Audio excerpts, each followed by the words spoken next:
going to kick off episode 374 of Monster Kid Radio with the song A Cosmic Nemesis. It is from the new album, The Secret Origin of an Unknown Planetary Destroyer, from the band King Ghidora. King Ghidora is a surf band based out of McMinnville, Oregon. This album just came out last month. It's awesome. Go check it out. The band's great. They've got some upcoming shows next month I'll tell you about at the end of the show when I play this song again. Welcome to the podcast devoted to the classic and sometimes not so classic genre cinema of yesteryear. I am your Monster Kid Radio host, producer, writer, and all that other stuff, Derek M. Cook. Welcome to the show. This week, we are talking about a book. We're going to be talking with an author this week here on the show. He recently put out a book called Terror of the Lost Tokusatsu Films. That just sounds awesome. The author's name is John LeMay, and John and I are going to talk about his book. We're going to talk about his background, his love for all things kaiju and tokusatsu, his writing background, some of the other things that he's up to, but most importantly, I want you to pay attention because while we're talking, some titles of some movies that, man, I so wish they would have happened are dropped. And if that doesn't get your brain moving, if that doesn't stir your imagination, man, some of these movies that could have been made in Japan, oh boy, they just sound bonkers and they sound amazing. Not that there's not good movies that came out of Japan as it is. I mean, there's a lot of incredible films, but something like, and I'm just going to mention one of them right now, Frankenstein versus the Human Vapor. Man, what I wouldn't do to see a movie called that. Anyway, that's the conversation we're having with John. It's a good time. Heads up. When I was recording, I was suffering a minor head cold. And at the time, I didn't think it was all that big of a deal. My wife told me that I probably ought to take something, and she's right, because if you listen, I sound a lot more nasally than normal. I understand that sometimes I have a nasally voice anyway, but yeah, this time I clearly have a cold. Sorry. On top of that, we've got another installment of Michael Dodd's Vault of Monster Collectibles. That's coming up later in the show. And then, of course, we have some feedback. I've got emails and voicemails that have been piling up over the past couple of weeks, so we're going to be getting into that as well. There is so much going on in this episode. I'm excited to get to it, so why don't we go ahead and do that right after this.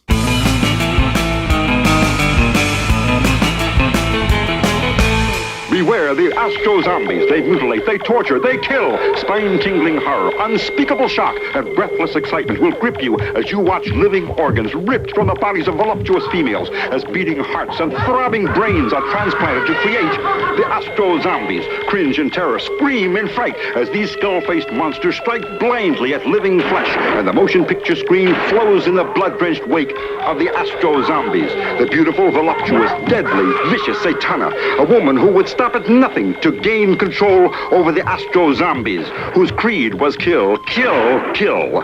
John Carradine as the deranged scientist, Wendell Corey as the doctor who opposes him, match wits in this bloody, sadistic, terror-filled, suspense-laden horror film of brutal mutilations and senseless killings as the astro-zombies go berserk and threaten a city with death. Watch it and you die 1,000 deaths. The astro-zombies in color, coming soon to your local theater. Dracula has risen from the grave. Boy, does he give a hickey. I am Dr. Lee Cushing. Welcome to my Chamber of Horrors. Dr. Cushing's Chamber of Horrors is a serialized monster rally novel in the tradition of the classic Universal and Hammer horror films. It's written by Stephen D. Sullivan, the award-winning author of White Zombie, Daikaiju Attack, Manos, The Hands of Fate, and the original Chill role-playing game. My goal is to recreate the thrills of the Monster vs. Monster films that we all love. We'll have vampires, werewolves, mummies, psychic twins, and scheming madmen. And that's just in the first storyline. Now you can get Dr. Cushing's Chamber of Horrors and other monster stories sent directly to your email for as little as $1 a month. For just $2, you'll get all the chapters in advance, plus bonus stories and other perks. Sign up now at CushingHorrors.com or visit sdsullivan.com for a Patreon link. I do hope you've enjoyed your visit. Please come again, and remember, the chamber is always waiting for its next victim.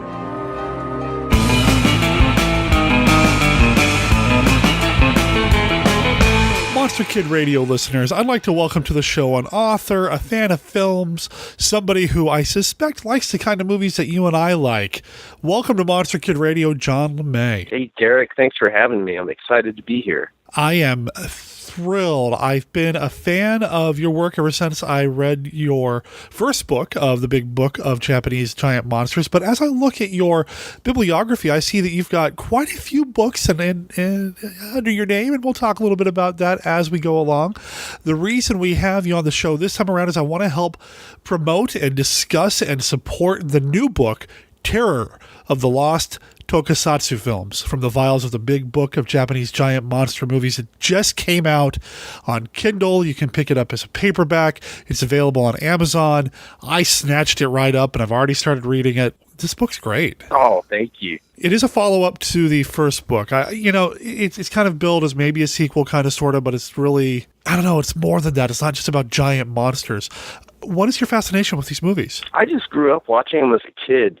You know, I grew up in the era of VHS, which I think was like the perfect time to grow up because it was before the internet.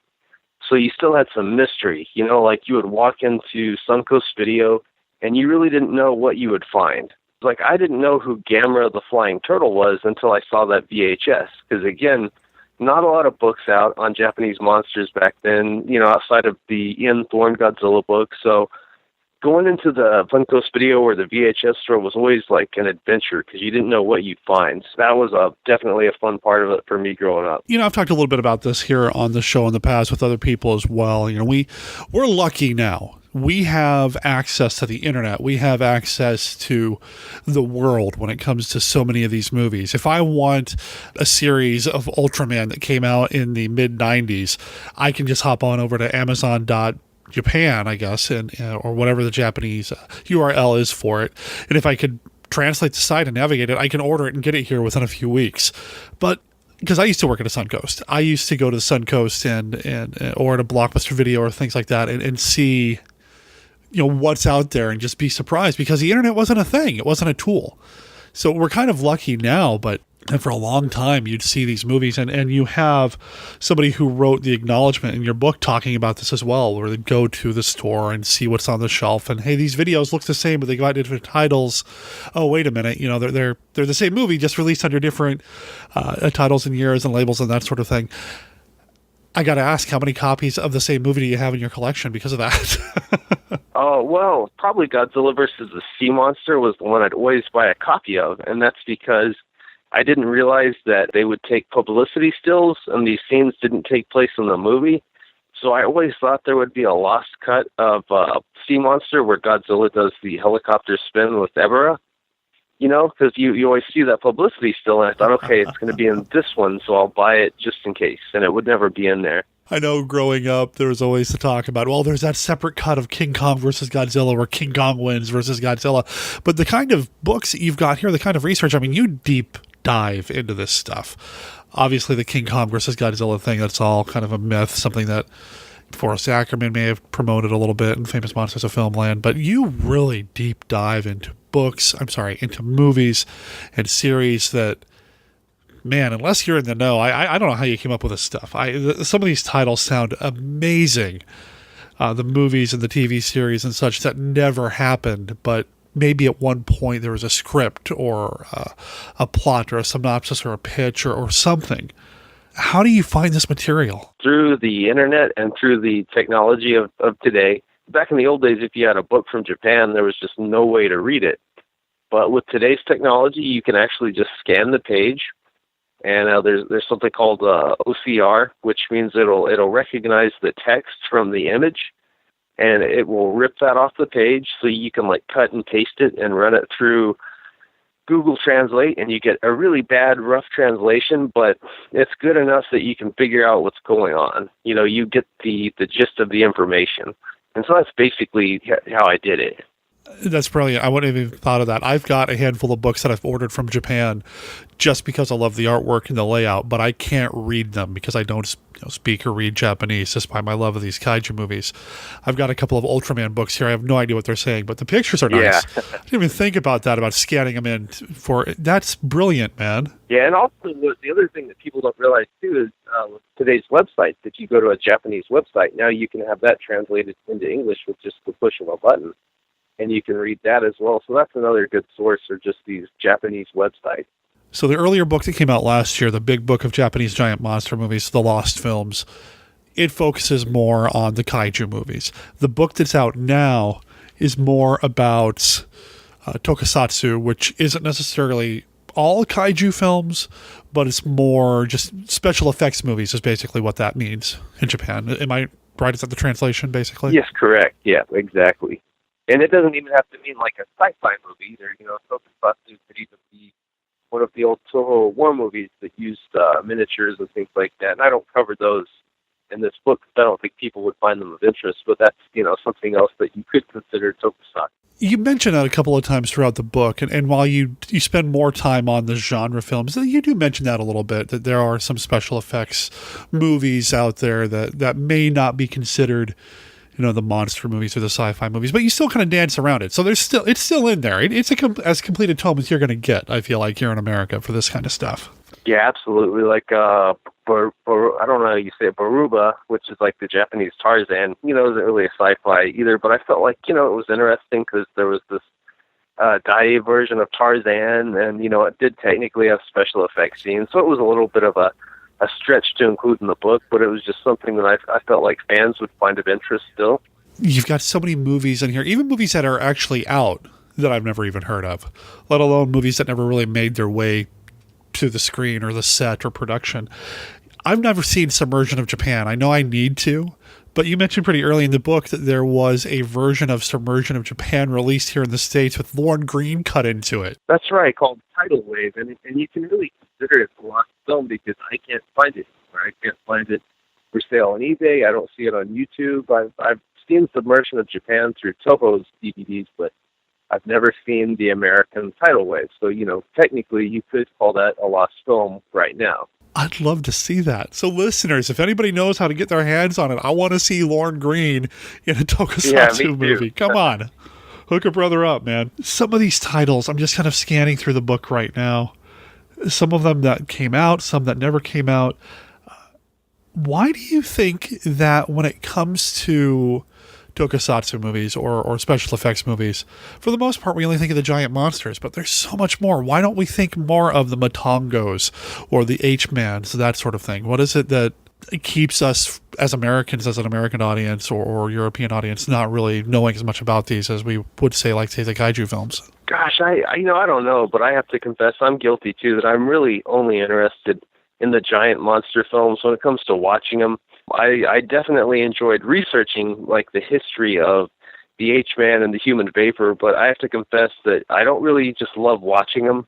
You know what I mean? That they're movies that I probably won't watch more than 2 or 3 times throughout my life, whereas certain Godzilla movies I might watch once a year sometimes. You know what I mean? Yeah. No, I'll put in a kaiju movie, even if I'm flipping through channels on the off chance one of them's showing on one of the TV stations or channels here, even though I know I have it on DVD or Blu-ray.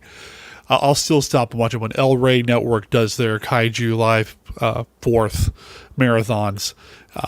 It doesn't matter. I know I own them. I know I have them in better quality than what El Rey's showing, but I'll still stop and watch it. So I totally get that. I have found myself kind of drifting towards some of the more non-giant sized monsters lately when it comes to like Toho's output.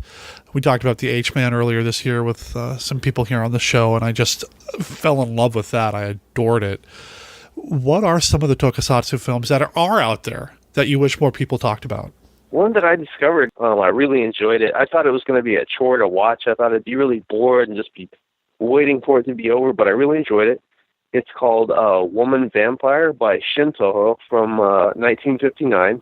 Woman Vampire. That's right, yeah. It's basically just Shin Toho's answer to Hammer's War of Dracula, which would have come out in Japan in 1958. It was very successful there. It even included extra footage that wasn't available in Great Britain or America. It was some gorier footage. So I think Shinto probably wanted to do their take on the vampire movie. And so if you like Toho's Bloodthirsty trilogy from the 1970s, which was really Hammer-like, Shinto's woman vampires in black and white. So it's almost more like a Universal horror film done in Japan, and it's very odd and weird. And, the vampire wears a cape with sunglasses, and it's just a really fun, entertaining little movie. Okay, I've never heard of this movie. It sounds amazing. I just got my hands on that Bloodthirsty trilogy. It came out on Blu-ray. Haven't had a chance to watch it yet, but I have heard it described as like Hammer meets Japanese monster movie, that sort of thing. Sign me up for a Universal take. I'm on board, man. I think I know what I'm going to do as soon as we're done recording today. This sounds amazing. In fact, I've got all sorts of time open to myself today. Maybe I'll watch that, and then I'll pop in my Bloodthirsty trilogy and just have a Japanese vampire marathon. I think that's a great idea. Yeah, worst things to do with my time, probably, right? Yeah. I'm looking at your bibliography, the books that you have available, and I see that while you've got the Japanese monster movies here, you've got a handful of other topics here that are also near and dear to my heart. I want to talk a little bit about your writing background and that sort of thing. But first, John, there's something that we do here on Monster Kid Radio that I wanted to make sure we had an opportunity to do with you. We have a game that we play with our guests. It's a game that we have here called the Classic Five. Basically, what I've got here is a deck of cards. Each one of these cards has a this or that, yes or no style question. There are no wrong answers, and they're all about classic monster movies. I know I call it a game. It's more of a conversation starter. John, are you up for playing around at the Classic Five? I would love to. Right on. Let me give it one more shuffle here. All right. So we've got some Hammer questions. We've got some Kaiju questions. We've got some Universal questions. Just kind of all over the place. Here we go. Card number one. What movie do you... Oh, okay. Card number one. John, what classic monster movie would you like to see as an animated remake? Okay. Of all the... I'll go with Mothra, because Ishiro Honda once said that he... Oh, were you going to give me choices, or was I supposed to just come up with one? No, that's it, man. No, you know the rules. You got it. Okay, good. Yeah, Ishiro Honda once said that he would like to see an animated remake of Mothra, and I think that would probably suit that fantasy, feel of the movie rather well. I like it. All right, cool. That's the right answer. All right, card number two. What movie do you prefer? Universal's Tarantula or Universal's The Deadly Mantis? Boy, I haven't seen either of those since I was a little kid. I would say the Tarantula movie, though, because I'm from New Mexico, and I recognize that desert scenery and that on-location filming that they probably did in, I think, Arizona or somewhere, so I'd say Tarantula.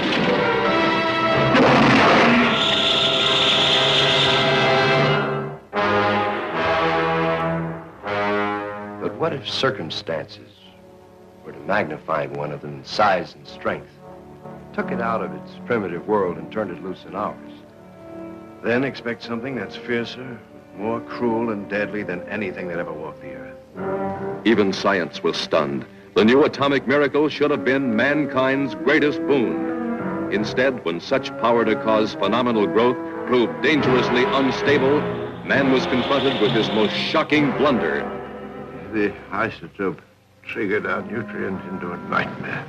A blunder that transformed a tiny insect into the 100-foot spider that was now ravaging the panic-stricken countryside. We've got John Agar. It's hard to go wrong with John Agar films.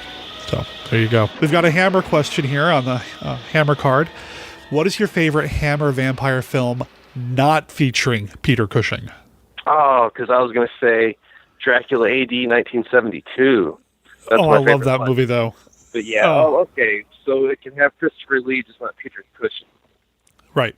Gosh, I really love a lot of his Draculas. Probably Dracula Has Risen from the Grave or Taste the Blood of Dracula. Either one of those I really, really enjoy. On both of those, I think is really great, the scores. James Bernard was a master. That music is just so beautiful. So amazing. Well, knowing that you're a Hammer fan, I think you and I are going to be great friends. Where are we here? On, let's see, was that question number 3? All right, question number 4. Oh, here's another Hammer card. Which of the 3 movies do you prefer? The Vampire Lovers, Lust for a Vampire, or Twins of Evil? I've only seen The Vampire Lovers, so I have to go with that one. Come with us if you dare into a twilight world of unspeakable horror. You must die. Everybody must die. Sample, if you dare, the deadly passion of the vampire lovers.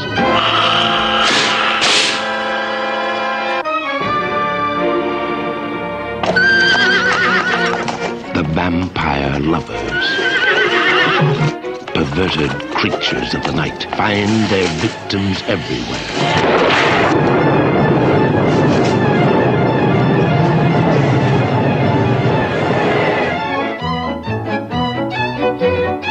The unsuspecting merrymakers in glittering ballrooms with their young and tender throats. The sleeping beauties whose troubled dreams turn into real, terrifying nightmares. There was a cat! A huge cat! For God's sake, save her!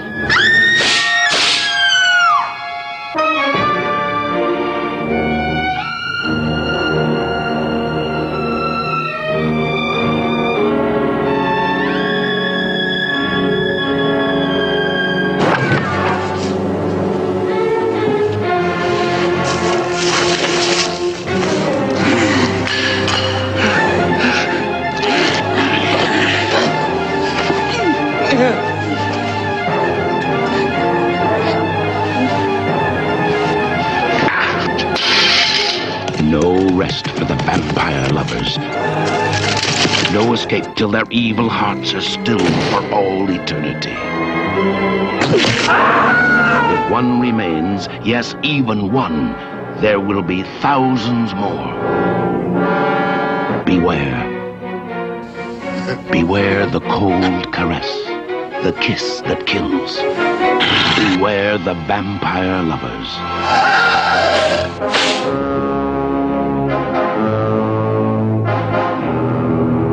If I can make a strong recommendation, Twins of Evil has one of the best Peter Cushing Hammer performances ever. So if I can give you some homework, man, highly recommend it.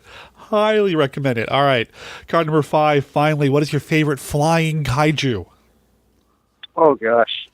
Probably Rodan. I just, even over Mothra, I just like Rodan for some reason. He's more ornery, I guess. Mothra's, a do-gooder, and he's, a little more ornery. So I'll go with Rodan. I've had people answer Rodan to that question before, but never because he's a little more ornery. I love it. So that was the Classic 5. How do you feel, John? I enjoyed it very much. Right on. Well, thanks for playing. So I want to go back to your books. I show that you've got a handful of books here. It looks like...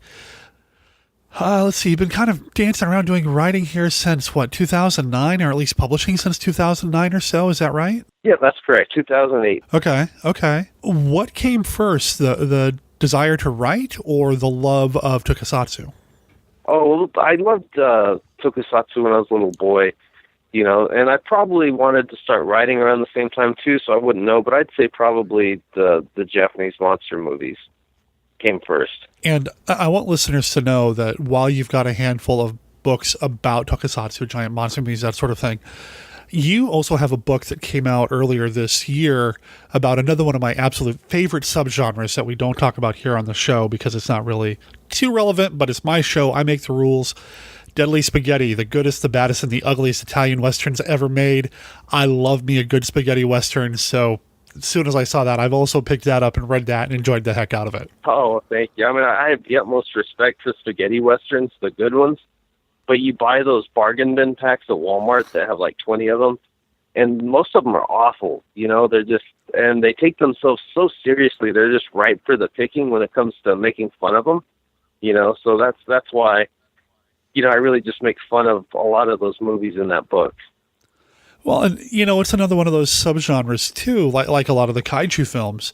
They get released under different titles from different labels with different artwork and different promotional materials, but they end up being the same movie. So you run into that again here too. And yeah, you said you make fun of these movies, and I don't know if that's.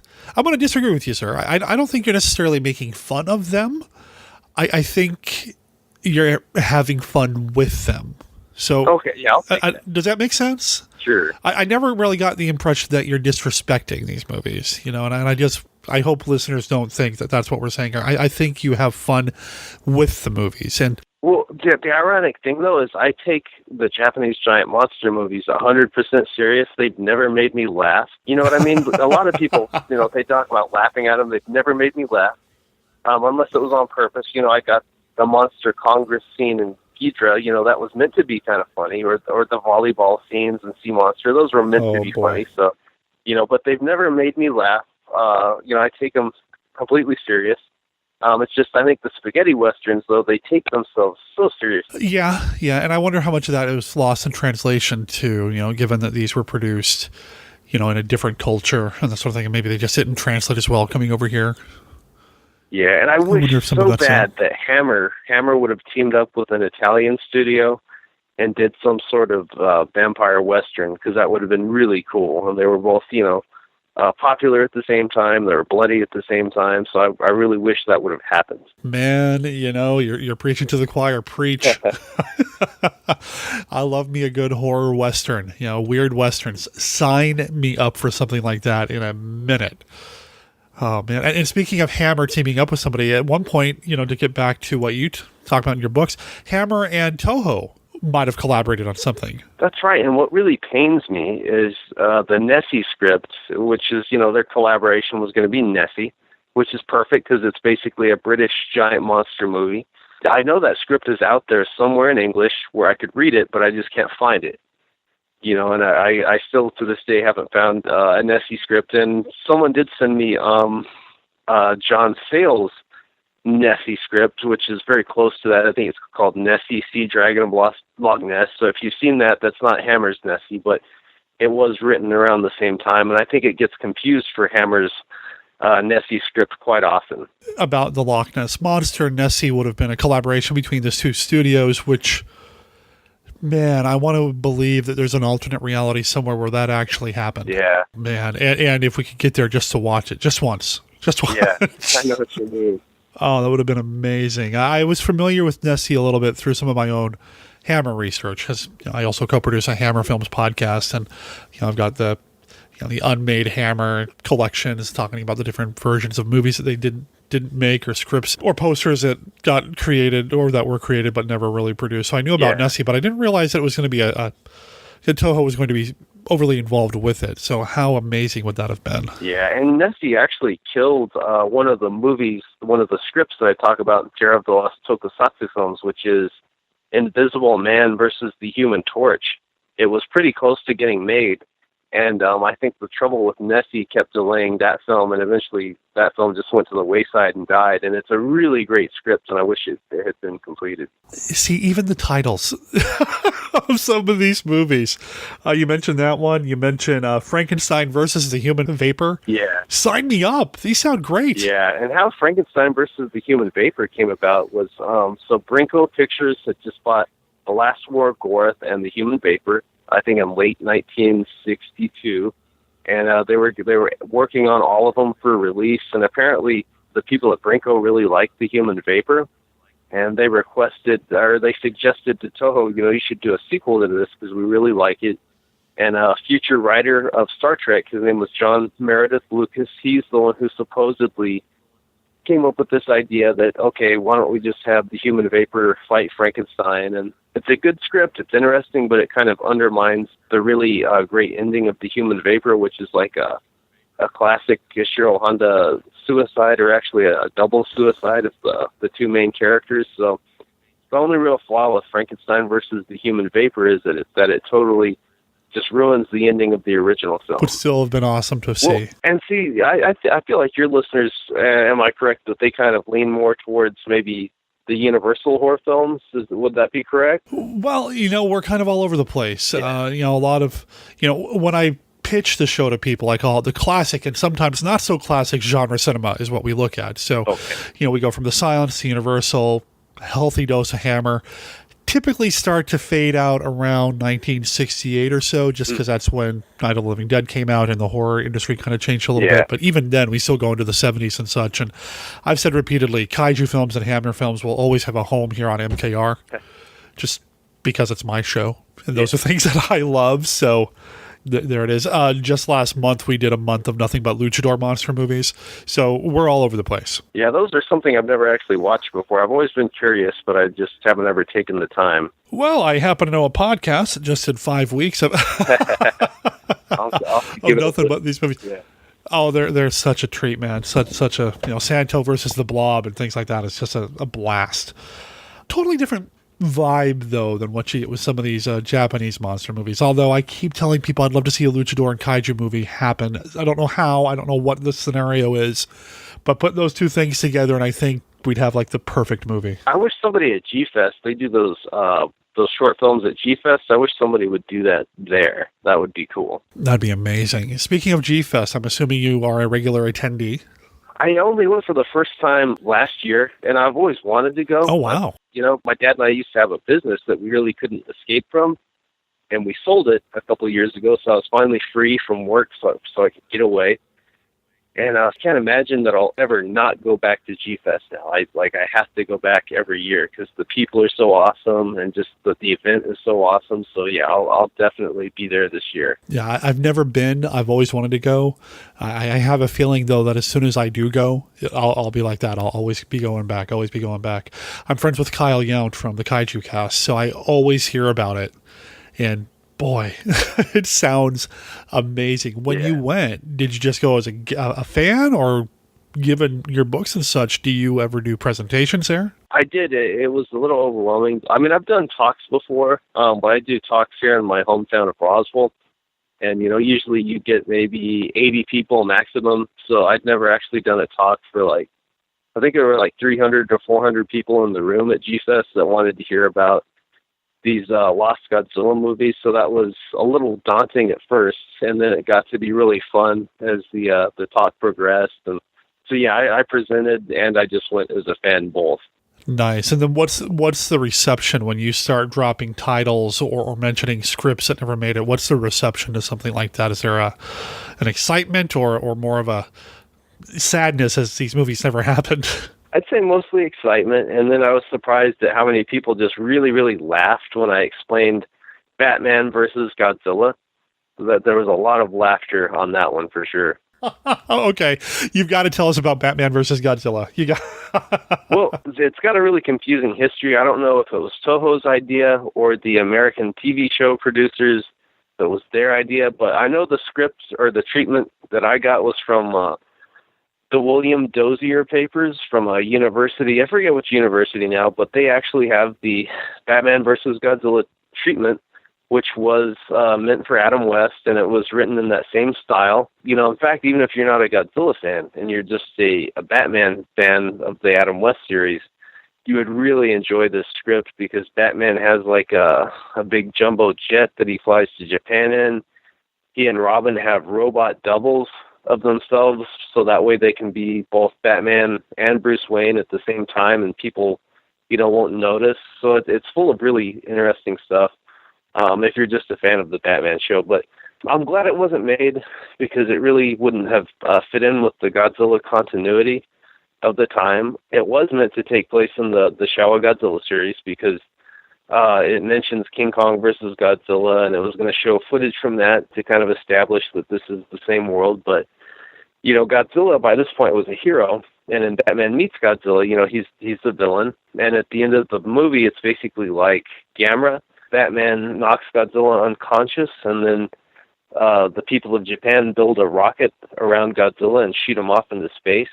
So I'm actually happy it wasn't made because I think it would have just totally ruined the continuity and derailed the momentum of the series, in my opinion. So this is what's confusing. There's one that they say is written by Shinichi Sekizawa, and I've never found that version, but the version that I saw was definitely written by an American who had knowledge of the TV series. It had to be, there's no writer listed on it, but it had to have been from a writer on the Adam West series because it's too much like the series, in my opinion, to have been written by Sekizawa. I mean, I love my Godzilla movies. I love the Showa era, and I know you're saying it would be outside of the continuity, but I'd still love to see it. Yeah. Just for the absurdity of it. It sounds like this book seems to be primarily written by you. Am I right in saying that? Yeah, I always like to get my friends involved and have them write, a little something. But I mean, predominantly, I'm the main writer, and then I'm really fortunate to have the chief and features editor, Ted Johnson. He edited. He'll add in some information that he knows. So the previous book seems to be more a lot of you, but also a lot of contributed essays from like Mark Aramillo, Stan Hyde, people like that. Yeah, they're all very nice. A lot of them I hadn't actually met in person. I just talked to them on Facebook and asked them if they'd be interested in contributing something, and they were. So really nice guys that I finally got to meet in person at G-Fest. So given what these books are about, and I have to admit that as much as I love these movies, the kaiju films, the tokusatsu films, and I'm a huge Ultraman fan, my experience with these movies is not very deep. I actually didn't sit down to watch a kaiju film from start to finish until a few years back, which I'm embarrassed to say. I mean, I always knew what Godzilla was. I always knew what Gamera was and Mothra and all them. So, I mean, I had a passing knowledge. I'd read about them and I knew about them. Yeah, I saw Kyle at a screening of King Kong versus Godzilla here in town where he introduced it, and that was the first time that I had watched a movie from start to finish, and I was hooked. And since then, I made up for last time. Since then, I've watched all the Godzilla movies, all the Gamera films, and I'm now deep diving myself, trying to find some of the more obscure stuff out there. What are some other? Let's see, we've talked about the vampire or the woman vampire, the vampire woman. Are there any giant monster movies that you wish had more exposure over here in the States? There's a few giant monster movies that don't have like a lot of exposure, and technically, actually, this is a TV miniseries, but it's called Aegon the Atomic Dragon. That's something that fans I think would really enjoy.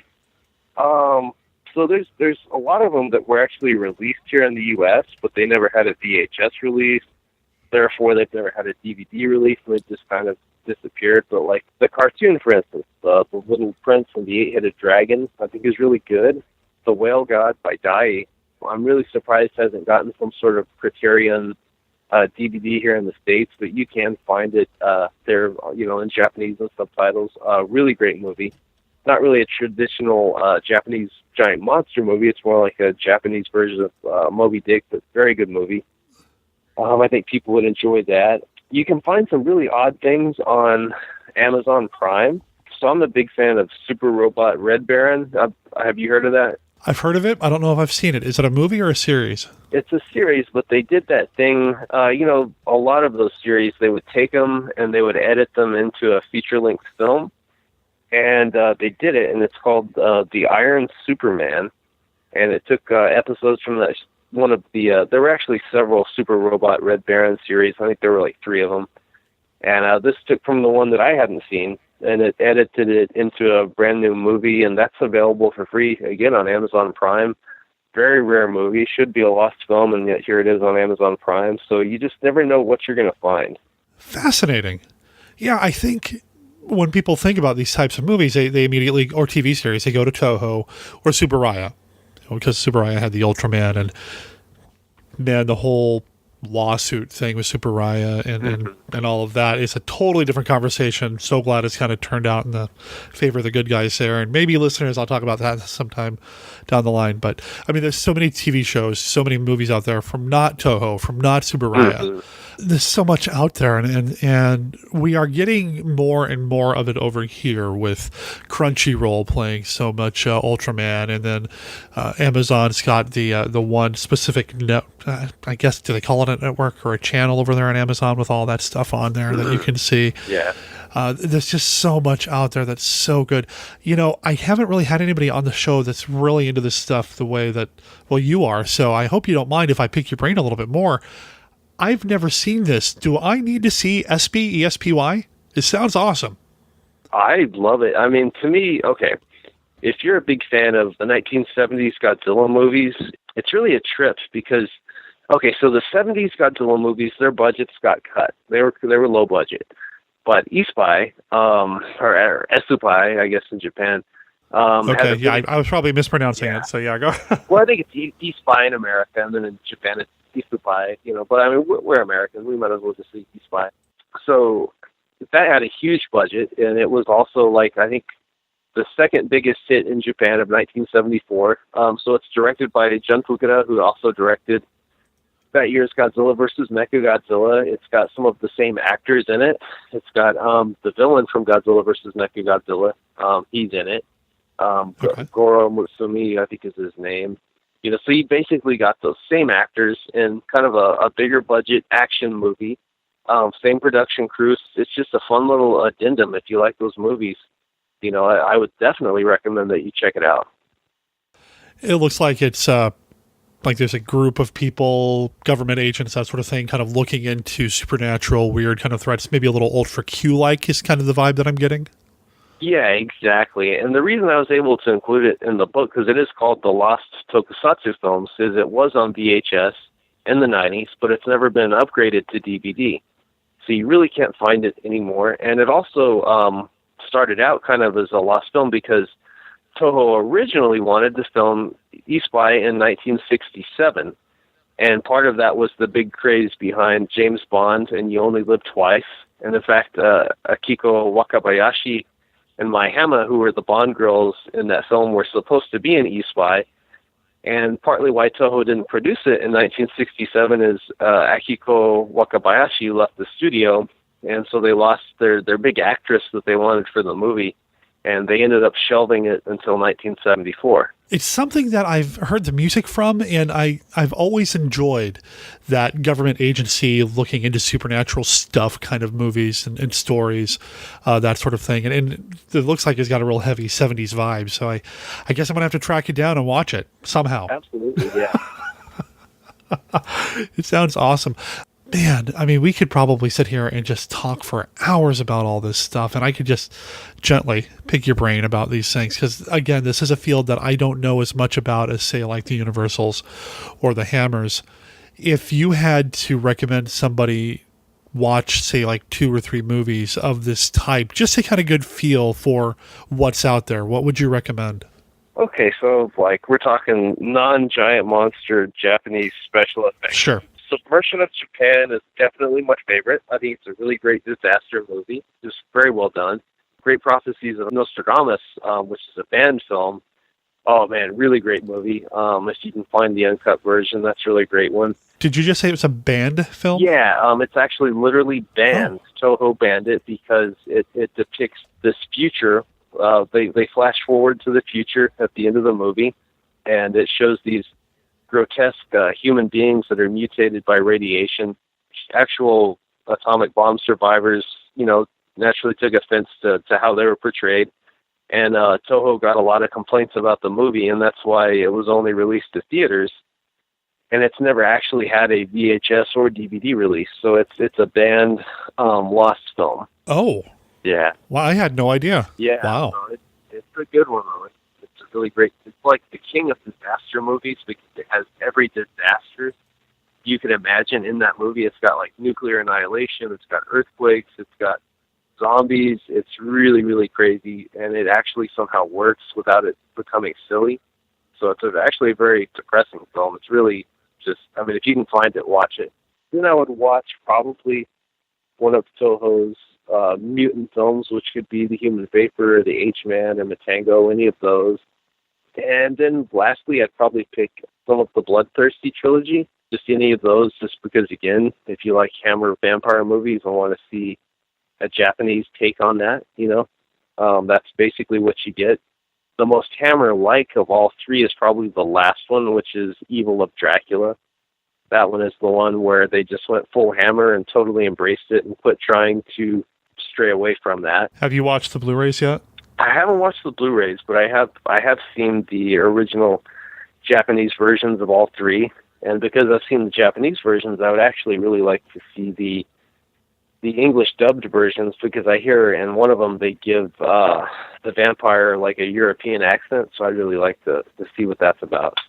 I haven't watched it yet myself. Like I said, I have it here on Blue, but you know, I definitely, you know, I have some time today. Like I said, I'll probably be watching at least one of them, because I got to make room for this woman vampire movie you were talking about. I got to get my hands on that too. Yeah, I definitely check that out. See, that's the thing that I love about books like yours, but then I also kind of, you know, raise my fist because these titles sound great. Yeah. Now, how can I watch them? Yeah. You know? And again, you know, the reason I was drawn to this book and the last one is just the ideas of these books that woulda, coulda, shoulda, the movies that never really got anywhere. Titles like, we talked a little bit about the Frankenstein versus this, or Fearful Attack of the Flying Saucer sounds amazing. A Japanese monster movie or tokusatsu movie called Deathquake, that would have been great to see.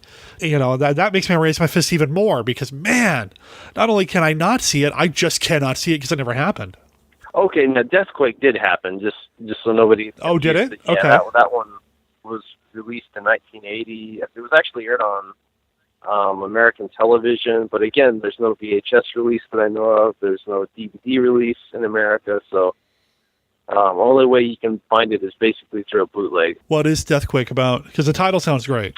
Basically, yeah, it's just Earthquake. It's a Japanese version of Earthquake. Where Tokyo is destroyed in a big earthquake. So it's just like your American disaster movies, but set in Japan.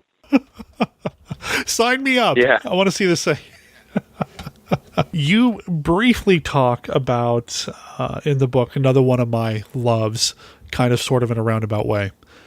I love my Planet of the Apes movies. Now, Japan kind of sort of did something with Planet of the Apes, right? That's right. Those movies were very popular in Japan. Just like with Horror of Dracula, 1958 had extra footage. The Japanese actually got a bloodier cut of Conquest of the Planet of the Apes that we recently got to see on Blu-ray. They finally put that out. But again, yeah, the Japanese loved Planet of the Apes. And so Sakio Komatsu, who had written Submersion of Japan, he wrote a television series, which was basically the Japanese equivalent, called Monkey Army. And I think that ran for I don't remember how many episodes, maybe 26 episodes by Super Riot. And then in the 1980s, Sandy Frank got a hold of it, and they cobbled it together into actually one of the better compilation movies, and that's called Time of the Apes. And if you actually can, if you look on eBay, probably find an old VHS of that you can buy. I've seen that floating around various gray market sites and other sites. I've seen it floating around, yeah. But I've never pulled the trigger and bought it myself because my understanding is that because it was in Japan, it's Japanese, and it was never released here, so there's no subtitles. Is that right? So Time of the Apes is dubbed into English, and Okay, well, Sandy Frank, yeah. Yeah, okay. I think actually, usually those compilation movies are bad because they just take 2 episodes and slap them together. But they actually took a little time and a little care on this one. They edit the first episode, some of the middle episodes, and the final episode. So you basically get to see that whole series condensed into about 90-something minutes. And it's, for what it is, I would actually say it's pretty good. Like I said, I've got a love for Planet of the Apes. I love those movies so much. And I've always wanted more apes action. It sounds like this is something else I need to add to my to-watch list. Well, and it even, likewise, it's not just the concept of an ape society. It also has that same type of depressing, kind of shocking ending with a twist. So there's that too. Well, no spoilers, man. I probably already spoiled it because now your hopes are up really high, and you're going to see that twist, and you're going to be like, wow, that really wasn't that big of a twist. But still, it does have that little depressing ending. So. It's not like Planet of the Apes didn't telegraph its big twist ending by putting it all over the original movie poster, so I totally get it. Yeah. So what's next for you? Is there another Japanese tokusatsu book in the works? Is there something else dealing with more of your hometown area? Because you've got some Westerns here in your collection as well, at least Western history books in your bibliography. What's coming up next for you?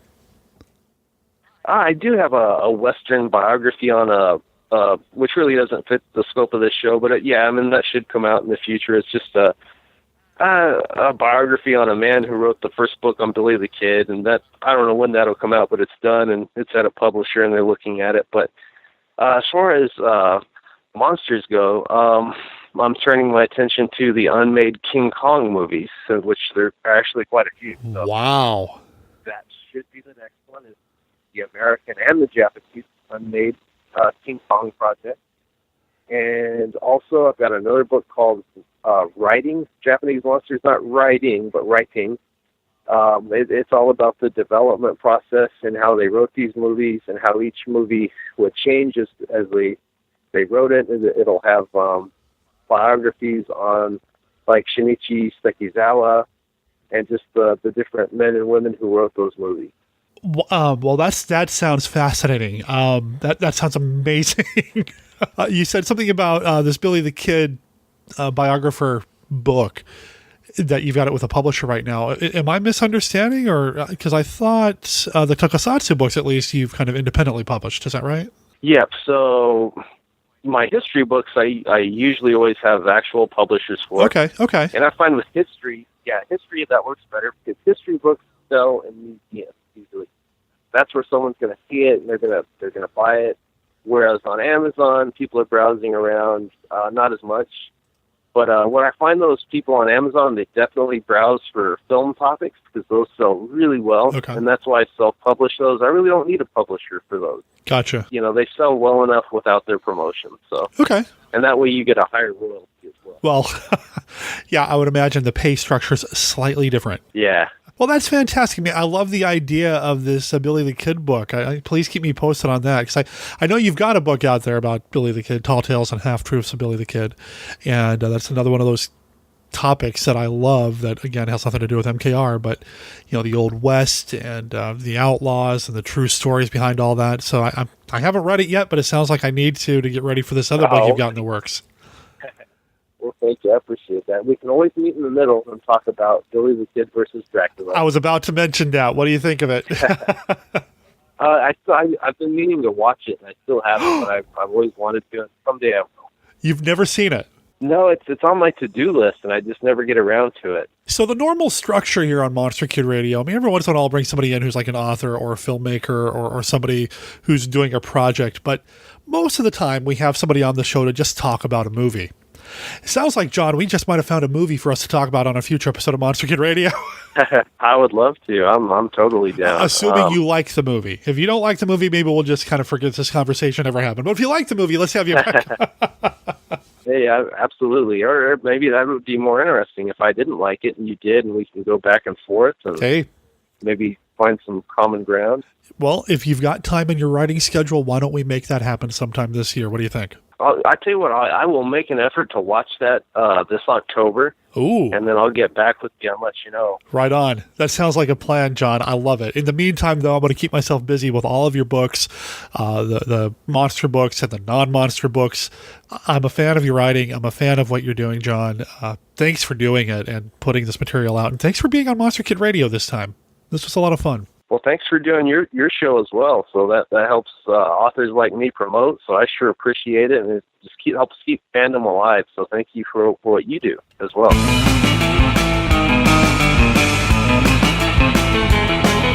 All right, so I want to make sure there is a link to John LeMay's Amazon page over on, Amazon, where you can check out all of his books. They're available as Kindle editions. They're available as actual print editions.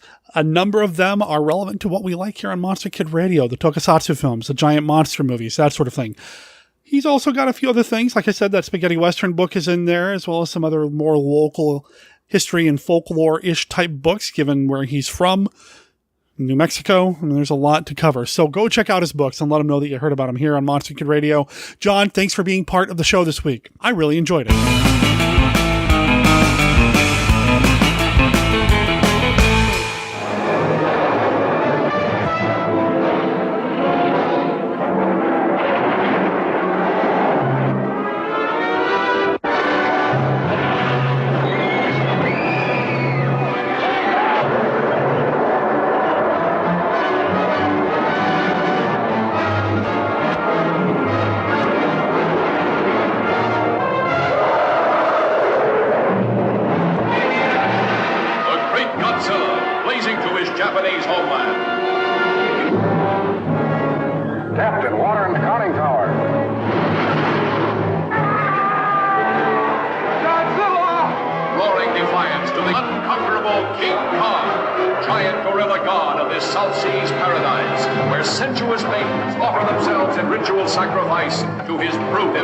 Godzilla has a brain about this size. He is sheer brute force. While Kong is a thinking animal. His brain is considerably larger. About 10 times the size of this gorilla's skull. Being instinctive rivals, there is no doubt that they will attempt to destroy one another. King Kong versus Godzilla, heading for their colossal collision, shattering every obstacle that stands between them in the most fantastic rampage of annihilation ever recorded on film. See King Kong stamp Tokyo into the ground, holding a beautiful girl in his grasp. See Godzilla destroy an entire army. See King Kong trapped by the blazing barrier of 1 billion volts. But nothing, nobody can stop the great showdown when King Kong and Godzilla meet to fight for survival of the fittest.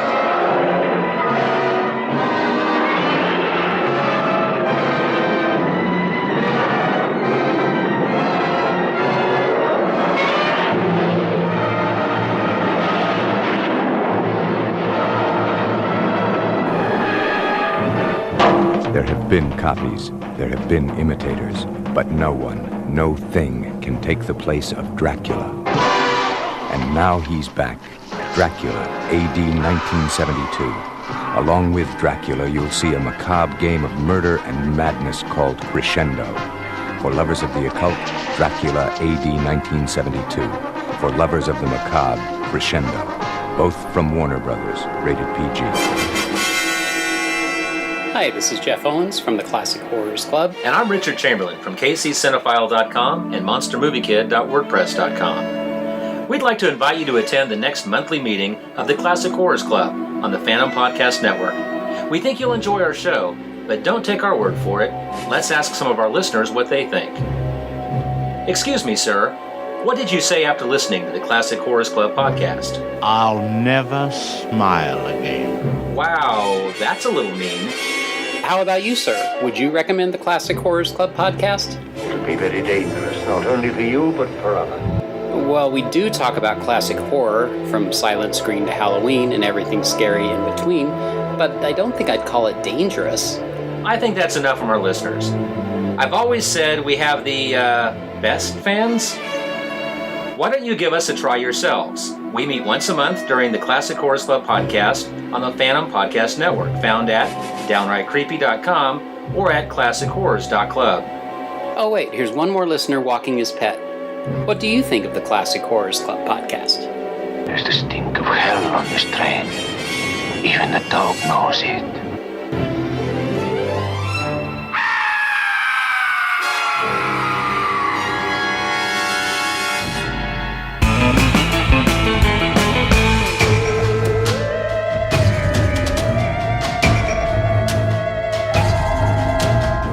Michael Dahl's Vault of Monster Collectibles, Vern Langdon Zombie Mask and Related Merchandise, 1972 to present. Vern Langdon was the creative force behind much of what monster kids loved in the 1960s and 70s. He was a musician, composer, singer, songwriter, actor, record producer, pro wrestler, writer, makeup artist, and mask maker. He was important to the creation of the coveted Dawn Post calendar masks in the 60s, and he created/produced many of the LPs that monster kids listened to back in the day, including An Evening with Boris Karloff and Friends. After leaving Dawn Post Studios, he created some of his own masks in the 70s, including his most famous one, the Vern Langdon Zombie. One of the zombie masks was featured on the cover of the creepy 1972 annual and caused quite a stir among monster fans. He made a run of 22 zombie masks, that's it? And they were sold through ads in Warren Mags over the next couple years. Of that original run of 22, only 2 or possibly 3 are known to survive. And of those, only one that is in original unrestored condition. There have been copies and recasts over the years, and in 2002 there was an authorized reissue with Vern's input and approval by Kelly Mann.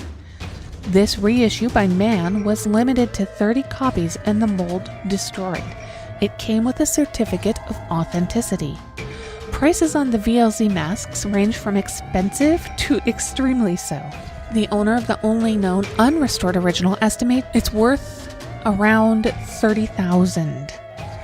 The authorized Kelly Mann reissues from 2002, of which there are only 30 in existence, are very difficult to put a fair market value on with no sales data available, but a very broad ballpark figure would probably be in the $500 to $1,500 range. I've heard this range mentioned by other collectors, but as I stated, there's no data of sales because owners are loath to give theirs up for mere money. The other various copies and recasts seem to sell in the $200 to $500 range. It should be noted that even the more common copies are a bit hard to find for sale, so an extensive hunt and wait would probably be in order if you wanted any sort of Vern Langdon zombie mask to grace your display. I'm not a big mask guy, but I have a few in my monster collection. My favorite by far is the Kelly Mann VLZ reissue that I ordered from an ad in Scary Monsters magazine in February of 2003. I believe it was $140, which was a lot of money for me to pay for a mask at the time. But since I loved the original 30 years earlier on the cover of that creepy annual, I went ahead and ordered one. I received number 15 of 30. It turned out to really pay off for me because I've loved looking at it for 15 years, and the mask shows no degradation at all. I keep it displayed in an unlikely way on my Sideshow Frankenstein poser figure.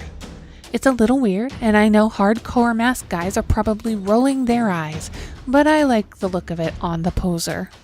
Something exciting that I've discovered of late is a website of the world of Vern Langdon, vernlangdon.com.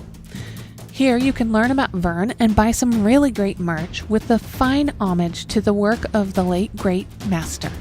Available are CDs of his classic monster albums, 3 different versions of the killer Vern Langdon zombie action figure, t-shirts, pinback buttons, and many other cool items. Some of the coolest items aren't even listed on the website currently. VLZ tiki mug and swizzle sticks, stickers, and a bottle opener. Just send an email to sales@vernlangdon.com to get the scoop on prices and availability, and request a PayPal invoice to purchase the goods. These are high-quality items that most monster fans would freak out over. And no, I'm not paid to do this. I just think the stuff is so incredibly cool that monster fans should know about it. Check them out and get in on the VLZ fun. Thanks to Richard Grifford for his help with information for this episode. Picks this week include one of the classic ads for the original VLZ mask from the back cover of Warren Mags in the early 70s, a pic of my Kelly Mann mask reissue on my poser, and the shot of my other VLZ merch, including my creepy 1972 annual, action figure number 13 with wooden box, tiki mug and swizzle sticks, bottle opener, some of my pinbacks, stickers, and Music for Zombies CD. Next week we cover horror monsters grab bags from the 60s. For a nickel you got 2 monster figures, another toy, Sourlet's candy, and a cool little envelope with graphics screaming that Monster Kid goodness. Yep, those were the days. Monster ever onward, boils and ghouls.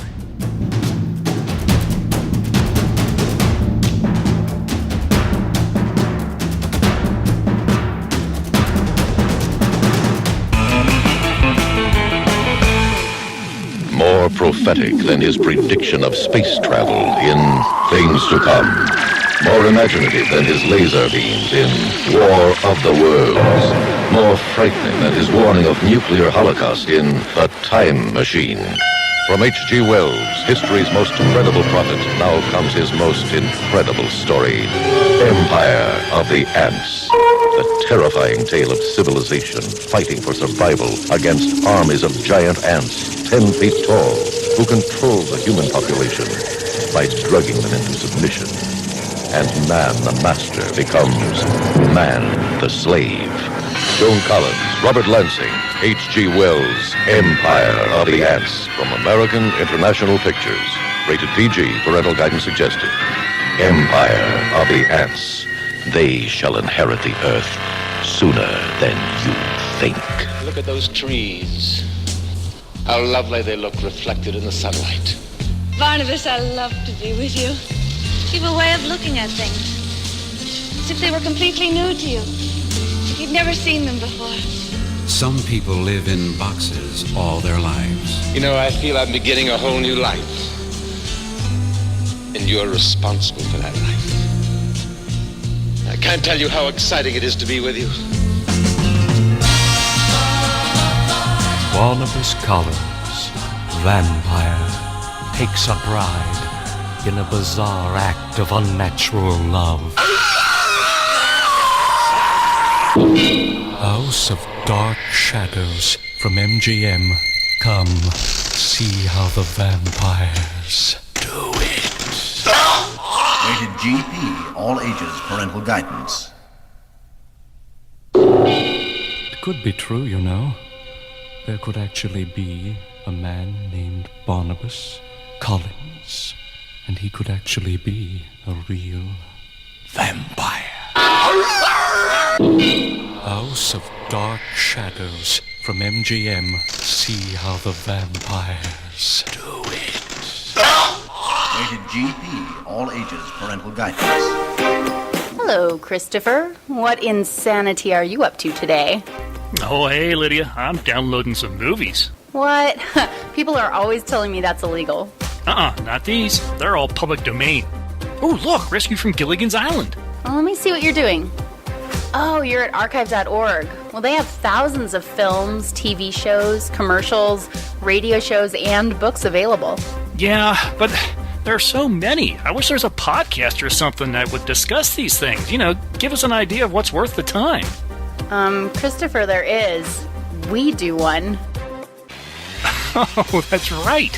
We host Orphan Entertainment. Once a month, we pick something and review and discuss it. That sure is nice of us. Sure.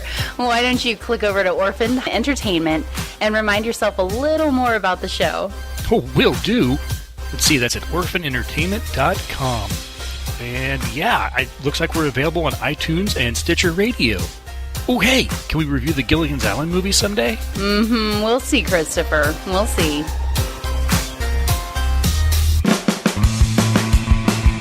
Now, the only reason I didn't go to Weird Wednesday this week is because I'm getting ready for Monster Bash. Monster Bash is happening next week, and oh boy. I'm excited, but then I've also shared with a few of you that I'm close with that I'm also very, very nervous. I've got a lot of anxiety this time around. We are trying real hard to make sure we actually have decks of the Classic 5 available for sale at Monster Bash, as I'm going to have a table there. I'm going to be right there next to registration or across the way or something. I'm not exactly sure what the layout's going to be, but I'm going to be right there. You're going to be hard-pressed to not see me. And I want to have the Classic 5 cards available for sale, as well as an opportunity for people to play the Classic 5 with us. I think that would be a lot of fun. I do have some new cards. I'll have a Monster Bash exclusive expansion deck, as well as the Universal expansion deck and the Hammer expansion deck with me. There are some new questions that people have not heard on the show before, as well as some old favorites. So that's going to be coming on Monster Bash. Also, we have got some really cool merch coming from some friends of Monster Kid Radio. Tracy Morris, one half of the High Muckety Mucks over at Disney, Indiana, is bringing her We Belong stuffed figures, and they're awesome.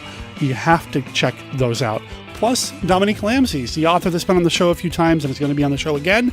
She is going to be representing her House of Silent Graves, which is her Etsy shop. She's going to have some exclusive merchandise at Monster Bash as well. It's going to be a good time. I'm looking forward to the event. I'm also hoping to have something that I'm calling the Monster Puzzlers, which is a little booklet that we'll be selling for a couple of bucks, and it's nothing but word puzzles, all monster themed. And that's going to be fun. Mark Bailey is actually helping me put that together. Mark Bailey is, of course, the man behind the New York City Giant Monster Attack map, which you can find over at foxtrotstudios.net. Oh, and as an aside, Mark Bailey, he is presenting at Bad Film A Go-Go at Eternal Con this upcoming weekend. He's going to be presenting on January 15th and January 16th. Eternal Con is happening in Brooklyn, New York. So if you're in the area, drop by and give him some Monster Kid support. Anyway, as far as Monster Bash goes, I'm stoked. I am so excited about it. Man, it is the place to be. And I know the minute I get to the hotel, heck, I know the minute I get off the plane, I'm going to be okay. It's gone. All that anxiety, all that worry about making sure everything's ready and perfect is gone. I am now here with my people. And I know I'm probably making a bigger deal of it in my head than it needs to be, but I just want it to be perfect, and I want to be able to record as much as I possibly can at Monster Bash, capture as much as I can of that event, and share it with you guys and gals here on MKR. So you can expect some Monster Bash coverage on Monster Kid Radio later this summer.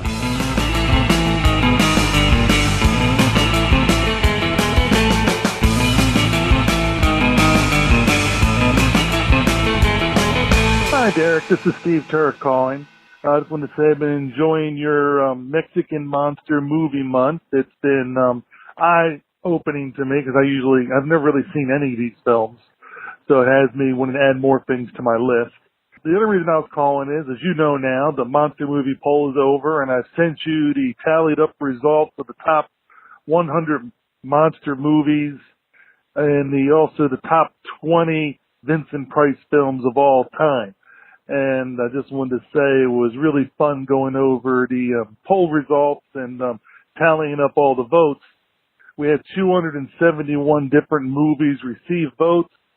And to me, the top 100, or especially the top 10, have a few surprises in there that I wasn't expecting to see get that many votes or in that particular order. Of course, listeners will have to wait to either hear it unveiled at the Monster Bash or when you do it in the future podcast after the bash. The only thing I felt sad about is that a lot of people didn't realize, it seems, that it had to be a movie from 1967 or earlier, and we received a whole lot of votes for movies that were 1968 or later, which did not count at all in the poll. I even had a vote for a movie that was currently out this year. So I feel sorry for those voters. Those movies were great movies. I mean, it's just that in the parameters of the poll, we were trying to keep it in the earlier years. Maybe down the road we'll do a poll to include movies after that. I don't know. We'll see how it all plays out in the future. But Derek, I hope you have fun seeing the results, and I can't wait till we get to share it to everybody else. Have a great day. This is Stephen Turk saying goodbye. So that was Steve. Best podcasting ever, where Brenda and I just stare at each other. Welcome to the feedback segment. Who's got this? Who's on first? It's like who's on first? I love you so much. Oh, I love you so much. I love you. Steve Turek. Steve Turek, who's going to be at Monster Bash. I cannot wait to catch up with him and his family. He's bringing a son, Ben, who just graduated high school. So shout out to Ben and the rest of his clan. I'm sorry, bad friend. I can't remember who else you're bringing, but I know you're bringing more than just Ben, and I can't wait to meet him. The monster poll was a lot of fun. I have the results. I'm not going to share them with you because we are going to announce them. We are going to announce them at Monster Bash. Oh. And I believe the way we're going to do it is throughout the course of the day through the event, we'll be kind of doing like, here's numbers 80 through 100, and then 60 through 80, and then so on. Are there going to be enough people there that are interested? Maybe. Maybe I shouldn't ask because you've already clearly decided. Wait, are you doing it at your table? Yes. Oh, okay. Then people can hang out if they want. Yep, it'll be fun. And I'm looking forward to it. And I appreciate Steve kind of taking the lead on that and making that happen. So thank you, Mr. Turek. What do you think about the fact that there were many movies outside of the time parameters? I think I'm going to chalk that up to just us not being as clear as we needed to be when we were putting the poll together. Not that maybe you need to widen your scope a little bit. And he said something there, and maybe down the line we'll do something a little differently. But for this particular poll, we wanted a very specific sample size or parameters, like he said. So maybe down the line, we'll see. All right. Why don't we do an email? Oh, okay. You want to do an email, or do you want to do something else? I don't know. You're in charge of the show, man. Yeah, but you're the boss. I'm going to mute for a second.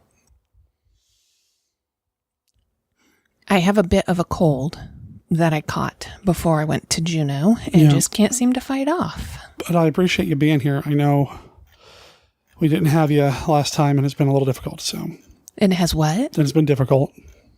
Just finding time to make you comfortable to be on the show and everything. That's okay. I was just recovering and stuff. Dealing with grandma stuff. Who is doing better. Yes. By the way. So much better. I went to Juneau assuming I was going there for a funeral and going to say goodbye. And our doctor, oddly enough, was very pro letting my grandmother go.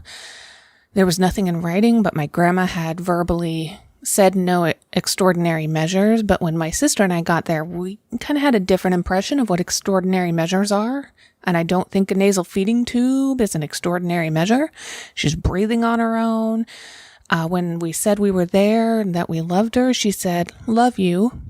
And the doctor said, "No, that's just an automatic response." So the day they were going to take off all of her supplementary care, we decided it couldn't hurt anything, and I asked her to pay attention and that it was very important that she respond if possible, and I explained what was going on, and if we removed supportive care, her body was going to die. And did she want us to remove care? And she said, "Nuh-uh," and shook her head no. And I asked, "Do you want to fight?" And she said, "Uh-huh." And so when the doctor came in, we kind of had to convince her that we didn't want to give up. And I told my grandma she needed to make this clear to the doctors. So rest until the doctor comes in. And so the doctor leaned over and said, "All right, we're not giving up on you." And my grandma said, "You better not." My grandma actually said that. And still, the next day when we came in, the doctor had chosen to shut off her IV. And we don't quite understand why, but now my grandma is feeding herself. She can pivot on one leg from the bed to the wheelchair. She can talk. She actually has some use of her left arm and potentially some use of her left leg. So we went from this doctor being very set and sort of convincing everybody in the room to let my grandma go to my grandma being able to do almost everything she needs to do to step down in level of care. Which is pretty amazing. Amazing. I mentioned this last week for anybody who's just now joining us. Brenda's grandmother had a pretty massive stroke, and her family's all up in Alaska. So yeah, so she had a massive stroke and wasn't found for a day, between 1 day and 2 days, Right. which means you're outside of the golden hour or even the 3-hour timeline. Right. So it's pretty amazing, and I'm glad. I'm frustrated that the doctor seemed so pushy. Yes. Just kind of hearing it from you and all, it just seems really odd. Well, it got to the point because I was asking some questions that first night, and the next day we were going to be removing care. And I was asking questions about like why and what are the problems with this, leaving her on care. It got to the point where the doctor said something along the lines of, she said, "I think this probably has more to do with the fact that we have more gray hair than you. We are closer to dying," meaning everybody in the room had sort of kind of gone along with this idea to letting my grandma go. So we are more comfortable with the idea of dying and not living a limited life than the younger people are, because we've had to think through and process it. I was just asking questions like, so if you're going to withdraw care, how does that go? It would be dehydration. That's how set this doctor was. It's amazing. And I sort of wish I could be there when she swings by and sees my grandma fully interactive. And I understand everybody's stroke recovery is different. Sure. But all we were asking was to give her a few days of fully supportive care, not comfort care, not letting her go care, but supportive care to see what would happen. Anyway, my grandma is hilarious. She was laughing at her own joke when I talked to her yesterday. That's pretty awesome. That's pretty awesome. We think she lost her vision because of where the stroke was.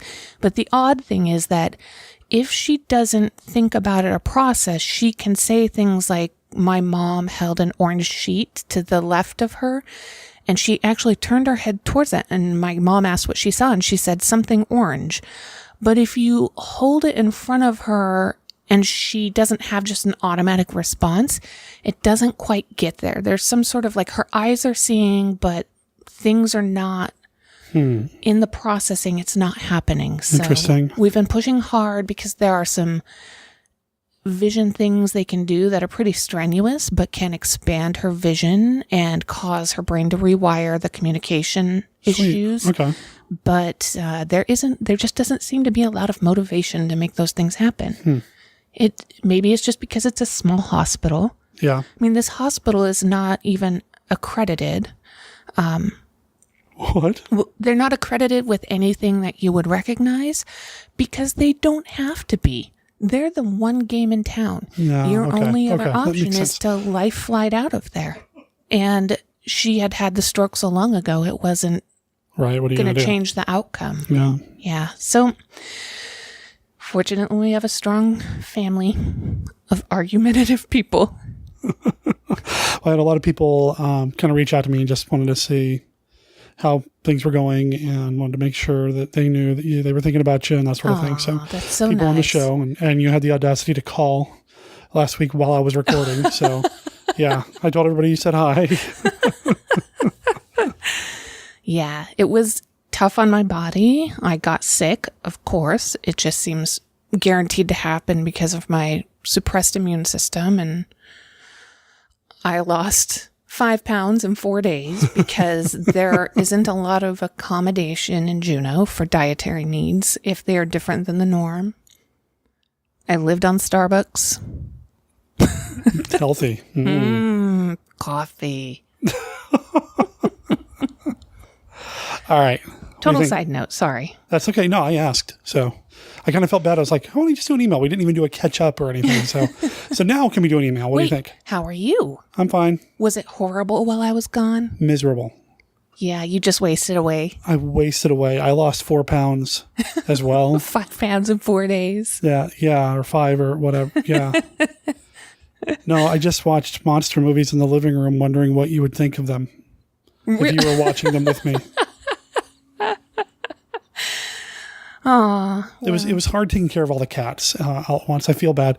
So we talk a lot about Wednesday on the show, but we have 3 cats. Yes. We have Sam and Smoke, who are not able to acclimate to Wednesday and vice versa. Well, yeah, because Wednesday is terrible to them. Wednesday's a little terror. She's awful. She's a murder machine. We used to call her a little murder machine until we realized maybe that kind of reinforces some things that you probably don't want to encourage. But when Wednesday first met Smoke and Sam, she went after him. She attacked him. And Wednesday came from a pretty rough place. Right. She was living in a bathroom in a home with a pit bull that wanted to eat her. Yeah, the pit bull would go after her and attack her. So now she's on the offense and trying to attack our cats. But our cats are like 14, 15 years old. Yeah, Sam has 2.5 teeth. Right? 2.5 teeth, no claws, can't do anything about it. The other one has always been just one of those terrified personalities. Skittish. He sees her and he pees. Yeah, literally. And so they live very separate lives, which is sad because our older kitties now live in a master bedroom bathroom space, which, they're older. They weren't doing a lot of running around. Right. But we get to spend less time with them. Yeah, and I try real hard to make it a point to spend time with Smoke and Sam a lot. Mm-hmm. But knowing that you're out here with Wednesday or vice versa and not having 2 of us here did seem to make Wednesday more anxious. She would stand outside the bedroom door whining and crying. And then just limited time with Sam and Smoke as well. Yeah. I'm a little worried about what's going to happen with Monster Bash. Mm-hmm. But you're tough. Like your grandma. You can handle it. Yes. Yes. And I use terrifying mama voice with her. You do. You're always so nice. Like, come on, get out. And I'm because I feel like we can have a mature conversation. She's 3 years old. Clearly you can't. Clearly you cannot, because it just happens again. So my goal is to terrify her, and I want her to associate that with her misbehavior. Yeah, you're a better disciplinarian than I am when it comes to our animals. So you always have been. You always have been. While you were gone, I did bring Sam and Smoke out. Yeah. Sam handled it okay. Smoke peed himself as soon as I brought him out. Because I picked him up and kind of cradled him the way that we do with Smoke. And he, as soon as I got, I was standing in front of the TV in the living room. As soon as I got out of the hallway and was in the living room, it's like, he's not peeing. Oh, that's a drop. We're going back to the bedroom.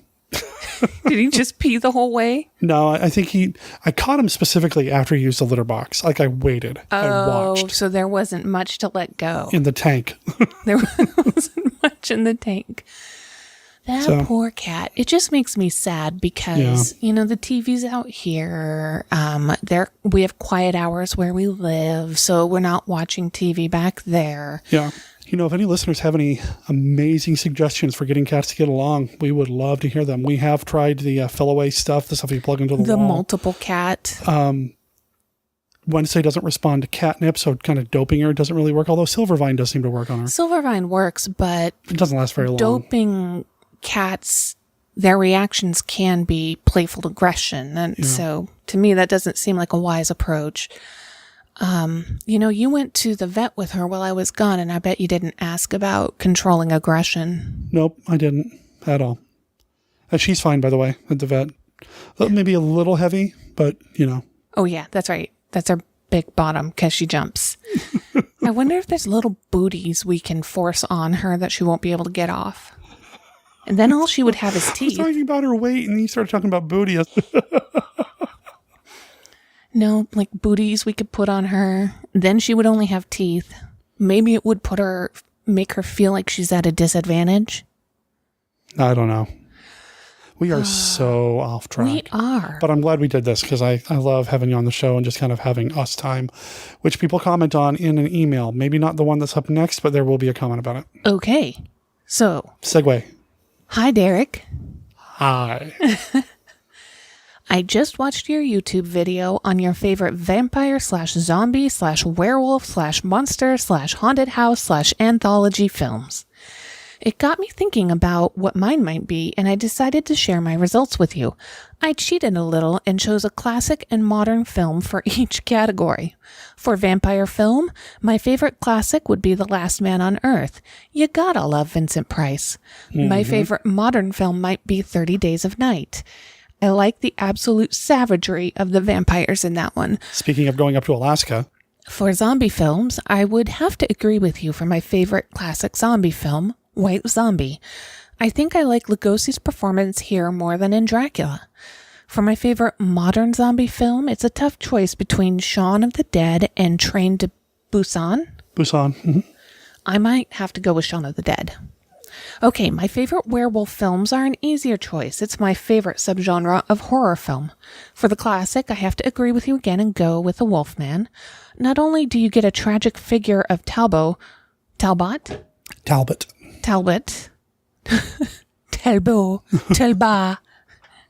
Not only do you get a tragic figure of Talbot, you get a little Bela Lugosi and Maria Ouspenskaya. Good job. I've loved this movie since I was a little kid. My favorite modern werewolf film is definitely An American Werewolf. Oh, yeah? Yeah. An American Werewolf in London. Landis pulled off the perfect mix of funny and scary, and Rick Baker's effects look just as good today as they did then. My dad let me watch this film when I was about 8 years old. Today, one of my favorite possessions is an 11x17 poster reprint signed by John Landis and David Naughton. Naughton? Yep. And David Naughton. I found them at the same convention, and they were both very nice. Now I just need Griffin done. My favorite classic monster movie is Jason and the Argonauts. Ray Harryhausen's work in this film has had me awestruck since childhood. My favorite modern monster movie is John Carpenter's The Thing. It's another movie that my dad showed me when I was about 8. Okay, technically it's an alien film, not a monster, but the creature is pretty monstrous, so I'm counting it. The tension and paranoia are palpable, and the effects work is out of this world. Ha ha. Ha ha ha ha. My favorite classic haunted house movie is The Haunting, 1963. So much terror is built up just with suggestion. They say in films you should show, not tell. This film goes further and suggests, but doesn't show. More filmmakers should learn this lesson. For modern haunted house film, it has to be The Devil's Backbone. For me, it's like watching poetry on screen. Favorite classic horror anthology would have to go to Black Sabbath. Karloff and the vampire story he's in are creepy and terrifying. Favorite modern is Trick or Treat, 2009. All the stories are very entertaining, and I love how they're interwoven. Sorry the email is a little bit long. Thanks for making my days brighter with your warmth that comes through in your podcasting. Give my best to Brenda, Diana in New Jersey. At least 2 of the movies that she said were her like modern favorites are still 30 plus years old. Which is something we've talked about quite a few times here on the show. Yeah. An American Werewolf in London and The Thing are both 80s films. So, I guess. But it's weird to think of the 80s as being that long ago. I know, man. We are so old. God. With you millennials and your Generation Zs and stuff. I don't know where I'm going with that. But it's weird. It's so odd to think about. Man. Brenda. Yes. What's your favorite vampire movie? The look on her face. The deer in the headlights look. Boy. Lost Boys, maybe? I don't really remember the movie. Zombie movie. Well, I don't know, because there's the one with a hot chick fighting. Resident Evil? And they did multiple of them? Like all of them. All of them. They did all of them. What is her name? Mila Jovovich. I might like it just for Mila Jovovich. Okay. YOLO.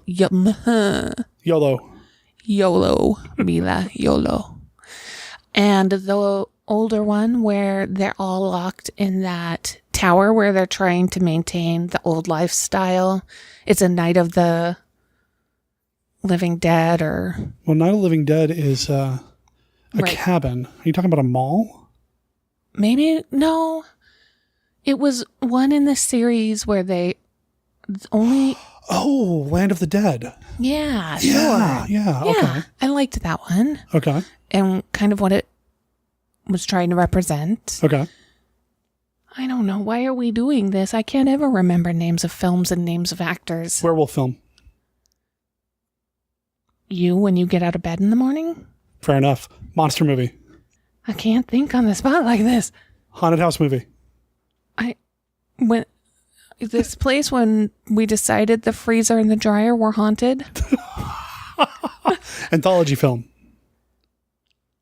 Babe. Really? This is more just for me because of the faces you're making? Yeah, that does not make good podcasting. But it makes for an amazing time for me. Well, I'm glad we could give you an amazing time. Yes. I'm sure I'll think of things afterwards. I'm sure. Maybe not. I don't know. You want to do another voicemail? Sure. Hello, Derek and Brenda. This is Alan Trump from St. Louis calling. Been a while since I talked to you. Want to let you know I really enjoyed the show, and particularly the Lucha de Mayo. That was great. I hope one day you guys get to Santo versus the Witches, which I think is kind of inspired by the Christopher Lee movie, Horror Hotel. You know, you guys have done so many of my odd favorite films lately, going back a few weeks. Cave of the Living Dead, Four Skulls with Jonathan Drake, and of course Dwight Kemper's marvelous coverage of Frankenstein versus the Space Monster. Just like Dwight, I can't get that ding ding ding ding ding ding ding ding ding ding ding music out of my head. I also wanted to compliment you on Michael Dodd's Vault of Monster Collectibles. I doubt I'll ever be able to afford these again, but, you know, I had one of Hamilton's Invaders, I think, the Spider. It made this god-awful noise as it moved across the floor. I probably sold it at a garage sale for $3, but I think I still have one of the Little Blue Soldiers. As for the Strange Change Machine, it was my all-time favorite. I even had the extra packs, which had some great monsters in them. I almost burned our house down one time when I left it on when we went out on a family outing, and I came back. Luckily, it hadn't burst into flame, but the heating unit had turned my orange boa constrictor monster toy into a strip of bacon. Maybe one day Michael will get to my Lost in Space Color Forms kit, which was also another favorite. Hey, bye for now, and you guys have a monstrous summer. Take care. And now the music from Frankenstein and the Space Monster is back into my head. Thank you so much, Alan Trump. Dong, dong, dong, dong, dong, dong, dong. Cave of the Living Dead. I keep thinking about that one. That movie is so good. I want to watch it again. Well. Anyway. Your prerogative. True. True. You're Not going like to be I'm- on a plane for a while. That's true. I should load up with some monster movies. That'd be awesome. So Alan is going to be on the show again. We've kind of talked off and on, like we swap a few messages and then I let weeks go in between before I respond again. I want to have Alan back on the show. We were talking about having him come on to talk about a movie called Hand of Night, which I don't know anything about, but he seems to like it. So we're going to talk about it, which will be fun. And someday I'll have him on to talk about the Astro Zombies as well, which is something we talked about a long time ago and just never happened. Alan's a cool dude. I like Alan a lot. And he likes Michael Dodd's Vault. Not the only voicemail or feedback we got about the Vault, which is awesome. Fantastic. That's exciting. Very, very, very cool. Alan, I don't know if we've talked about this. Are you going to be at Monster Bash this year? If so, I will see you in about a week. Man, that's so close. I know. I know. Oh, so you got your cards. Well, you'll get them when you're there. Fingers and tentacles crossed that they actually show up at the hotel. Yes. It's out of my hands, man. I think they will. Have you decided on your prices? No. Okay. $5,000. I feel like we've had this conversation before. Yes, yes. Hi, Derek. Hi. I can't tell you how stoked I was to find an entire 5 new episodes of Lucha de Mayo. You did it. Derek, you said Mayo. You ruined me. I was even thinking of this before I started reading this. Lucha de Mayo on your site a couple of nights ago. There are way too few podcasts out there dealing with the Lucha movies, and I've lost track of how many times I've listened to your previous forays into the genre on repeat whilst at work. Wow. Due to lack of time and some technical difficulties with my phone, I've completely fallen behind on gracing my ears with podcasts for almost a year now. A friend helped me figure out the phone issues recently, though, and at that, I went online, looking to score some nice B-movie discussions to listen to. Boy, did I hit the jackpot with the veritable bag of candy for the soul that you put out during the month of May. Thank you so much for talking about these films. They're what compelled me to seek out the masked life in the squared circle that I now lead. I can't wait until next year's installment, and I'm so glad to be back along for the MKR ride. Until then, keep up the great work. Best regards, L. Stiggles. I think that's right. L. Stiggles? Honestly, I tried to look up how that name is pronounced. It's, I believe, Swedish. Stigglese? That's not right. Luchador and Monster Fighter out of Malmo, Sweden. And I think that's pronounced correctly. I did try to find a pronunciation of Malmo, or maybe Malmö, Sweden. I am so sorry, dude. If we're getting your name wrong, it's all Brenda's fault. P.S. I'm really sorry about this shameless plug, but seeing as you mentioned your love for mummies more than a couple of times during these phenomenal episodes, I thought it'd be okay for me to share my own little love letter to the shambling bandage piles of the dead and to Lucha movies, of course. It's a short little 60 seconds adventure film on Instagram and can be found through this link. I will make sure there's a link in the show notes. It's Instagram, huh? Mm-hmm. Hope you get a chance to see it and that some of the joy I get from these kinds of movies translates over to my mini version of them. PS2, I like the new addition of Brenda to the show. Her voice is awesome and you both sound very sweet together. Aww. It's all a sham. What? He didn't write that. That's not. No, that's you. That's your commentary. Jerk. I watched the little movie. It's a little 60-second thing, and it's a luchador, and there's some mummies, and there's a treasure, and it's pretty cute. I liked it a lot. So I will make sure there's a link in the show notes. And if there's a way to embed the video on monsterkidradio.net through Instagram, I'm going to do that too. Because it's pretty cool. Is it a cartoon or? Nope. Oh, wow. It's live action. It's pretty good. Thank you for writing in, man. That's awesome. I know for a while there I was worried about the theme months turning people off, but man, I've gotten some good feedback on it. So thank you guys and gals. Thank you. Good. Somebody from Sweden. I don't know if we've gotten any emails from Europe. Have we? Have I? I don't know. And the Sweden's Europe, right? Yes, it is. Oh, boy. In the I cannot talk. In the MOZ days, yes. Yeah. But I don't know about MKR. Very cool. Another email. Hey, Derek. Hey. Great movie to end up your Mexican Wrestler Month on. Santo versus the Vampire Woman or Women? I think it's women. Women? Which would be why it's spelled E-N. Sorry. Oh, is it in the... It's spelled women. You have one job. I'm not doing it very well today. Santo versus the Vampire Women was the first of these type of movies I saw, and I have to say, it's still my favorite. Part of it is the Gordon Murray dubbing that cracks me up in the English version. Not just the wacky dialogue, but the delivery is priceless. For example, when our professor character in 2 sentences goes from wistfully sad to matter of fact when he says, "My poor daughter looks so happy. She doesn't realize the night could go really bad for her." Now, Mexico, at least when these Murray adaptations were going on, was deeply Christian, which is why the Santa Claus movie you mentioned is so great. Santa Claus is literally taking on a demon for the soul of a little girl without the least bit of postmodern irony or cynicism. Accompanied by Dali-esque imagery, a dance number in hell, and a politically incorrect It's a Small World musical number with Santa giving an enthused Corla Pandit accompaniment on the organ.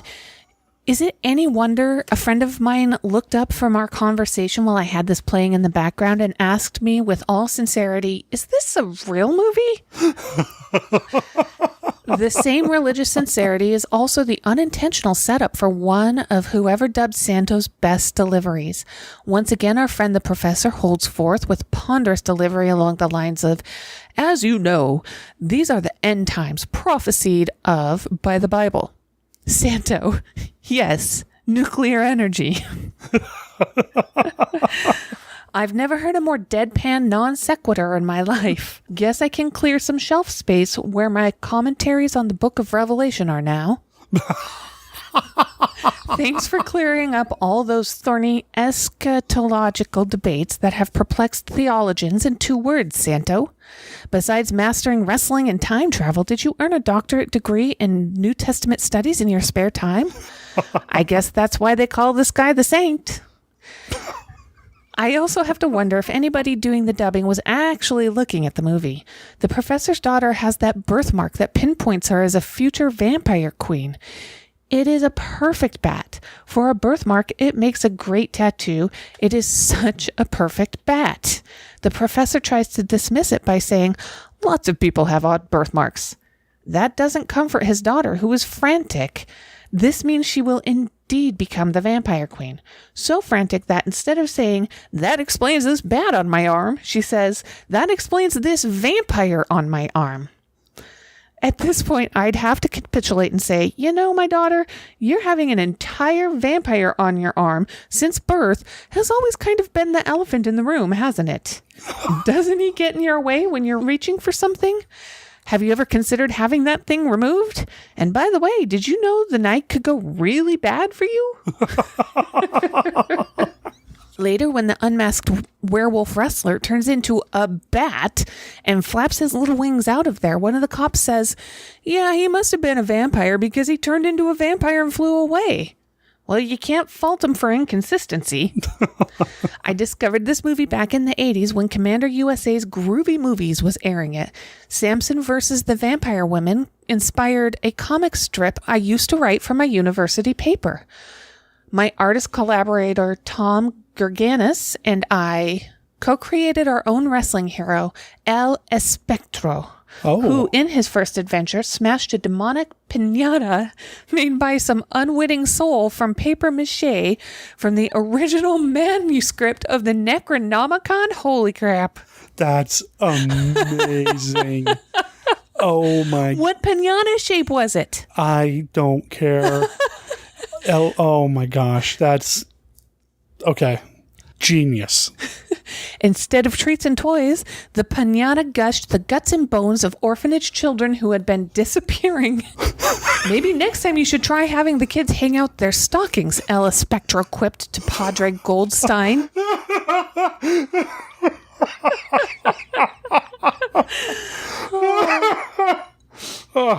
This is, oh my, okay. My and Tom's pal, Jeff Parker, who has gone on to be a successful writer at Marvel and DC Comics with X-Men, First Class, and Batman 66, was a big fan of Samson versus the Vampire Women too, and was eager to contribute to the Ella Spectro adventures. He wrote and drew a hilarious parody of Samson versus the Vampire Women with our El Spectro character. And he and I and Tom and another pal and college art student named Chris Kemple all collaborated at different points on further original El Espectro tales, where he fought such villains as the Petrified Aztec Man, the Dinosaurs of Crime, and his ex-girlfriend gone bad due to a mad scientist experiment, Lady Wrestler La Voluptua. Your final Mexican Wrestler Month episode turned out to be a very nostalgic experience on my end, and a reminder of fun times with old friends some 20 years plus back. Looking forward to meeting you in person in a few weeks at Monster Bash. Same month a year ago since we met on the phone to talk about The Woman Eater. Best, Micah. Micah Harris, man. Man, I want to know what shape. How did you end up with a Necronomicon and decide to dip it in flour and water and... You have no idea what I would do to see that comic strip, to read that comic strip. Dude, that is amazing. I wonder what that experience was while creating the... That's a story I want to know. Like, what led to that? Right. Like, hey, you know what would be a really good idea? What if we had a Necronomicon and made a piñata out of it? Well, I assume they didn't know it was the Necronomicon, right? Well, like, somebody, in an attempt to get rid of it out of their lives, donated it to Goodwill. It just wouldn't sell for some reason, so it was in the free bin, and somebody was like, I need paper for my... Oh man. The organs of the children who just happen to go missing from the orphanage children. Maybe next time we'll have kids hang their stockings out. Yeah. That's amazing. I really hope those exist somewhere, Micah, because that's amazing. Yes. Can you just imagine the weird stuff that would be happening as you're putting together that piñata from the Necronomicon? Like Heaven forbid this person try to read some of the pages. Well, I'm trying to imagine, wouldn't just ripping a page of the Necronomicon just be all sorts of bad juju anyway? Like as you pull the page from the book, lightning strikes and power goes out. I imagine like you pull the page out and instead of sounding like a tearing page, it sounds like the screams of innocent orphans who just happen to be disappearing from the orphanage. Instead of the sound of paper ripping. Yeah. Yes. Yeah. It's the only book that when you pull a page from it, it bleeds. Oh. You know, oh man. That's awesome. Oh. That's cool. Micah, dude, I cannot wait to see you at Monster Bash and meet you in person. Please swing by. Like I said, I'm going to have that table. It'll be really hard to miss. It'd be awesome to see you. Do we have any more email? Or is that it? We have 2 more emails. Okay. And 2 more voicemails. Yes. So the 2 voicemails we're going to do back to back because they're both from the same dude. Okay. You want to do them since we were just talking about them? Oh, sure. Hey, Derek, Steve Sullivan here. Just catching up on some recent shows, starting with Santo and the Blue Demon versus the Monsters. I like that film, and I probably need to rewatch it, but I remember that as being one of the coolest Santo films that I've seen, and I really enjoyed it. During that show, someone mentioned The Land Unknown needing a sequel, and I think that would be just totally awesome if The Land Unknown got a sequel. I will write that sequel if you want to, or a sequel/relaunch for that, because I think it would be just super. Someone also mentioned 20 Million Miles to Earth could have a sequel, and though here's the weird thing, someone actually suggested kind of around that same time, unrelated to your show, that you could actually consider a couple of existing movies potentially as part of that series. And the first was First Spaceship in Venus, which I think they were thinking would be kind of the prequel, and then 20 Million Miles to Earth, and then It's the Terror from Beyond Space, if reimagined with a humor, I think would have been the third one. Anyway, 20 Million Miles, I'd love to do a prequel to that, certainly. It probably would be more like Planeta Burr if I did it. Hey, you ran the Guanji ad probably in that same show. Did you notice that it had Rodan's Scream in it? not Guanji's Roar, but Rodan's Scream. I thought that was really interesting. Santo versus the Blob. I've never seen it, and I guess I got to see it because Santo, the Blob. Why would one not want to see that? You saw Seventh Voyage of Sinbad in the big screen, and I love that film. It is one of my favorites, and seeing it on the big screen is just the best way to go. I'll probably be watching it again for Harry Housen's birthday on the 29th. And before this cuts me off, I want to say I am working on the Monster Game Project. If you go to www.monsterrpg.com, you'll go to my site right now, but in the future, there will be a game link there. So enjoy. I will talk to you about more soon. Steve Sullivan, signing off. I said we were going to do these back to back, but let's break it up. Let's do Steve's first voicemail. MonsterRPG.com as well as MonstersRPG.com he picked up as well. This is in reference to a conversation that came up a while back about doing a classic monster role-playing game kind of thing, which is something that he, being a game designer and an author and a monster kid, wanted to tackle. So he actually told me that he's going to be doing a game of it. Mm-hmm. I guess it's going to be more, not really like a beta test, but maybe a little bit further along than that, but not quite finished. It's happening at the Burlington UCC Game Day in Burlington, Wisconsin on Saturday, June 16th. So if you are in the area and want to play a classic monster role-playing game with a master role-playing game designer and runner and DM and all that, there you go. Check it out. And I'll make sure, there's already links to Steve's website all over the website of monsterkidradio.net because he's the man. Okay. I saw you furiously taking notes. Prequel to Land Unknown. Prequel or sequel? Well, I thought I said sequel the first time and prequel the next time. So I actually crossed out sequel prequel. I'd like to see both. Land Unknown is a pretty good film. Actually, I think you might like The Land Unknown. Huh. The argument that there is already movies in the same timeline as 20 Million Miles. That's right. Under the sea? To the Earth. To the Earth. 20 million miles something. I've not come across that online, but I could see it being like a spiritual sequel or two to that. That kind of makes sense and would be a really neat double or triple feature for sure. And Rodan's Scream. Did not notice that. As much as I love Rodan, you think I would have noticed it, but yeah. Speaking of Guanji, though, Valley of Guanji, the soundtrack album was just released by Entrada, and it's awesome. Just there's now a full score of it. Before there was a compilation CD that had come out of just a handful of different film scores from that guy, the guy who did it, whose name I'm forgetting, it's Jerome something or other.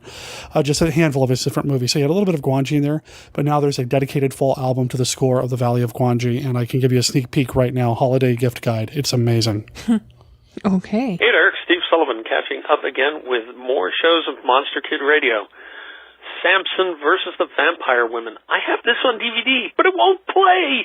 But I think we actually saw it last year at Monster Bash. It was the late night movie, as I recall. And was this one that's actually El Vampiro y El Sexo, or whatever it's called? It's like the Santo Sexy movie? If so, I guess I gotta dig that out and watch it.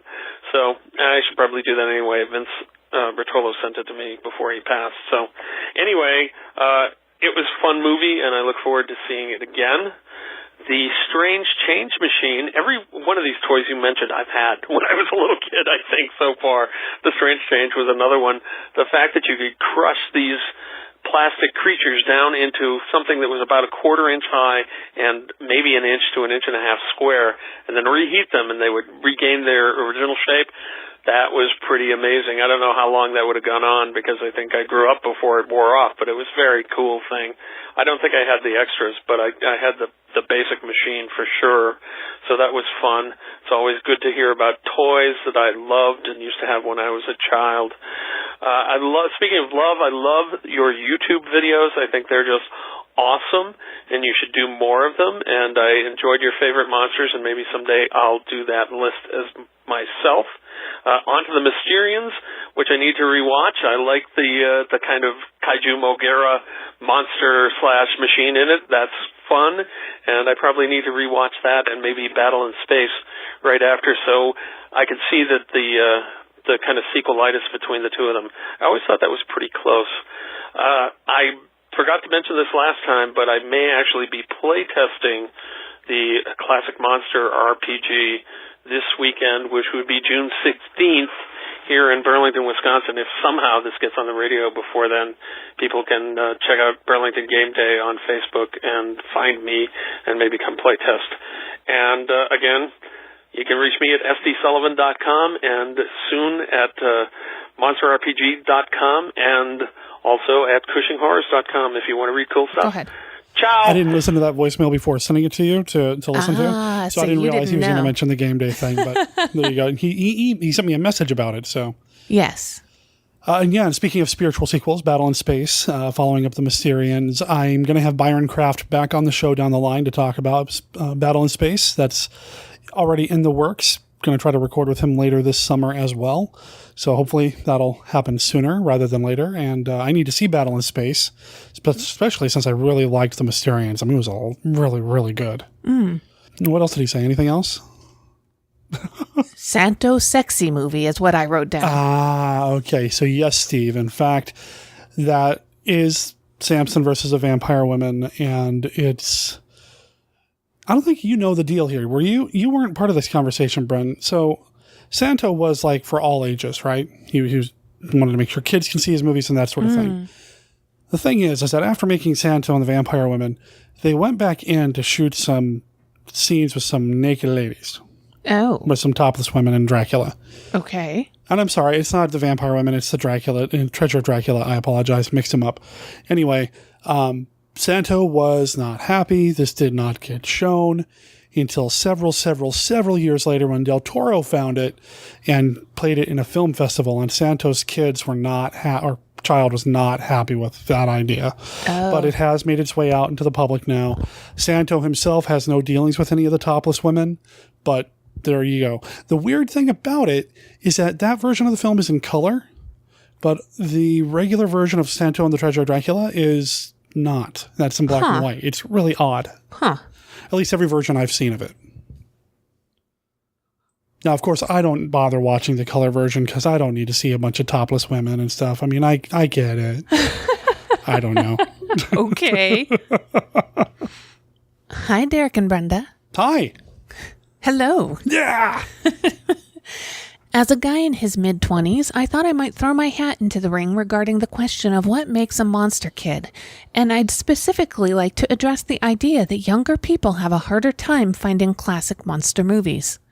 While my father showed me some classic monster movies as a kid, it wasn't until college that I began to seek them out. Using services like Netflix, Amazon Prime, YouTube, and others, I discovered and devoured subgenres like kaiju movies, luchador flicks, and 50s science fiction. Without my father introducing me to some of the genres, would I still have sought them out? I don't know, but I do know that the internet allowed me to deep dive into my interest in B-movies in a way that I couldn't have done with just a local video store. Does that make me less of a monster kid? I don't think so. Like any other hobby or passion, there's no better way to turn someone off like being proprietary over it. Labels are descriptive, not prescriptive, and as such, it's not our job to decide who falls under the label and who doesn't. If someone loves classic monster movies, then they're a monster kid. The definition of classic is constantly changing with the flow of time, and there's nothing wrong with that. Labels aren't etched in stone or tattooed on our skin. They're shorthand for talking about the things we're passionate about, and we shouldn't let our passion lead us to excluding anyone who shares it. I'm old enough to be nostalgic for Blockbuster Video, but I'm also young enough to appreciate the way that the world has changed. We have Blu-ray releases of Kaltiki and Gamera that can be at our door in 2 business days, for goodness sake. How much more lucky could we be? Almost any film we want to see is available at our fingertips, whether by mail or through instant streaming. TV movies from the 70s with no physical release can be found in seconds on YouTube.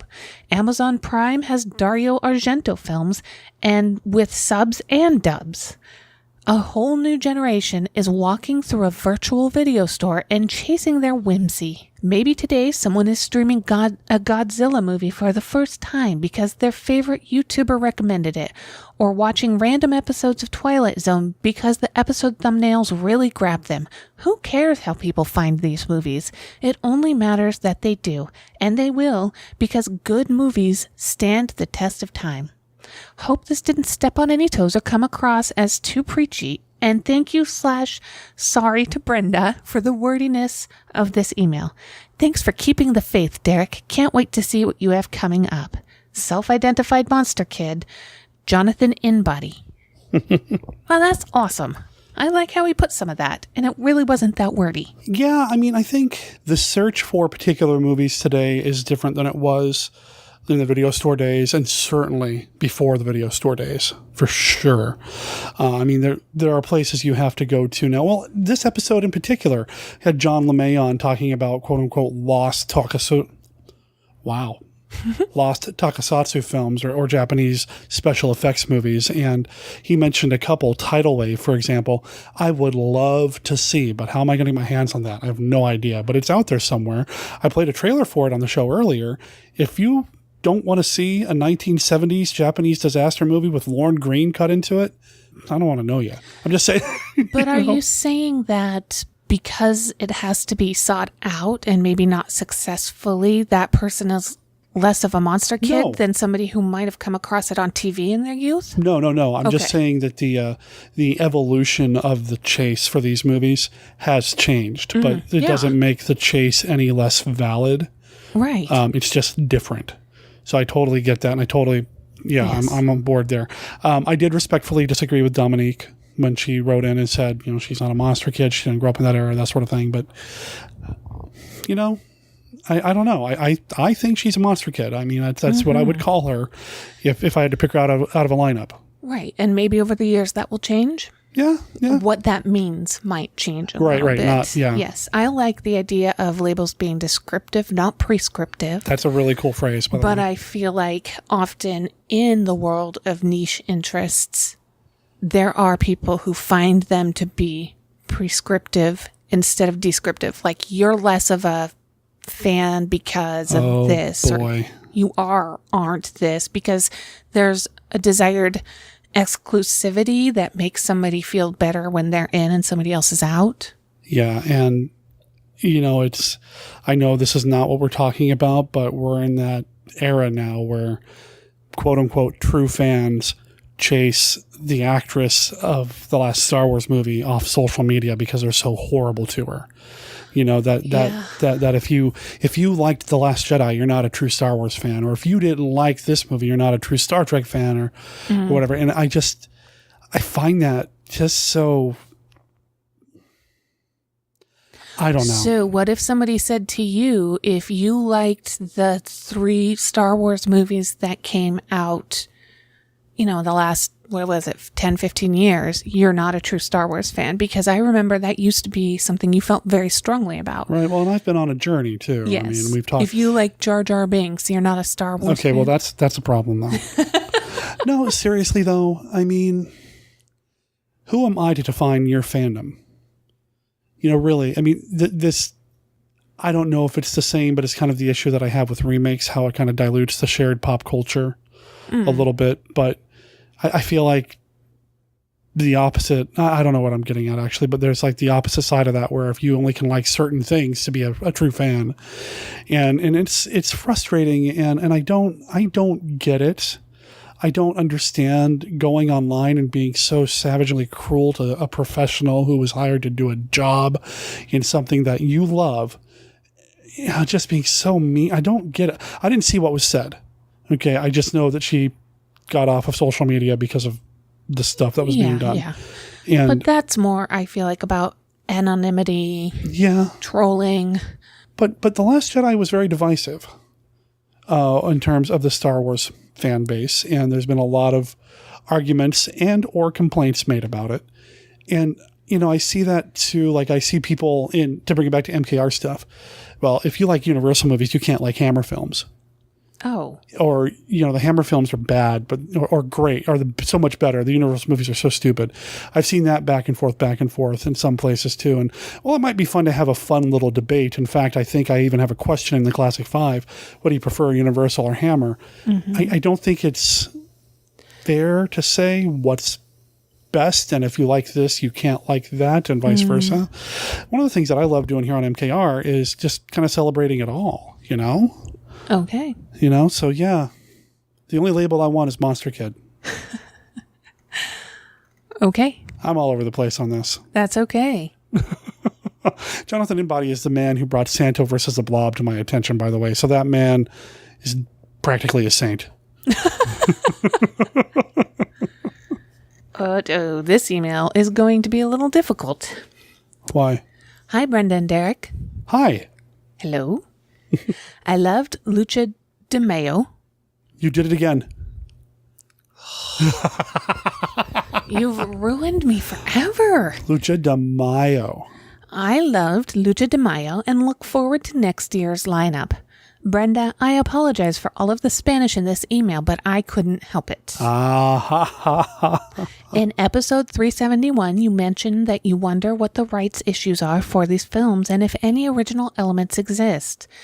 Through some internet sleuthing, I uncovered that Viviana Garcia Besne, granddaughter of George Garcia Besne and grandniece of Guillermo Calderon, producers on some of the El Santo and Blue Demon pictures, is the head of the Permanencia Voluntaria Archivo Cinematográfico in Mexico, and has original materials for all of the movies her family produced.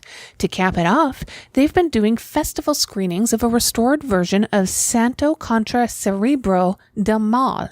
No. The very first Santo movie. She's working with the Alamo Drafthouse, Nicholas Winding Refn, R-E-F-N. I've seen that name written so many times, but I don't know how it's pronounced. The Academy Film Archive and others to get both of the original Santo movies restored. I don't know if there are plans for a Blu-ray release at some point, but we can hope so. Viviana Garcia Besne also made a documentary called Perdida in 2009 that I have to track down, focusing on her learning about her family's history and Mexican genre cinema.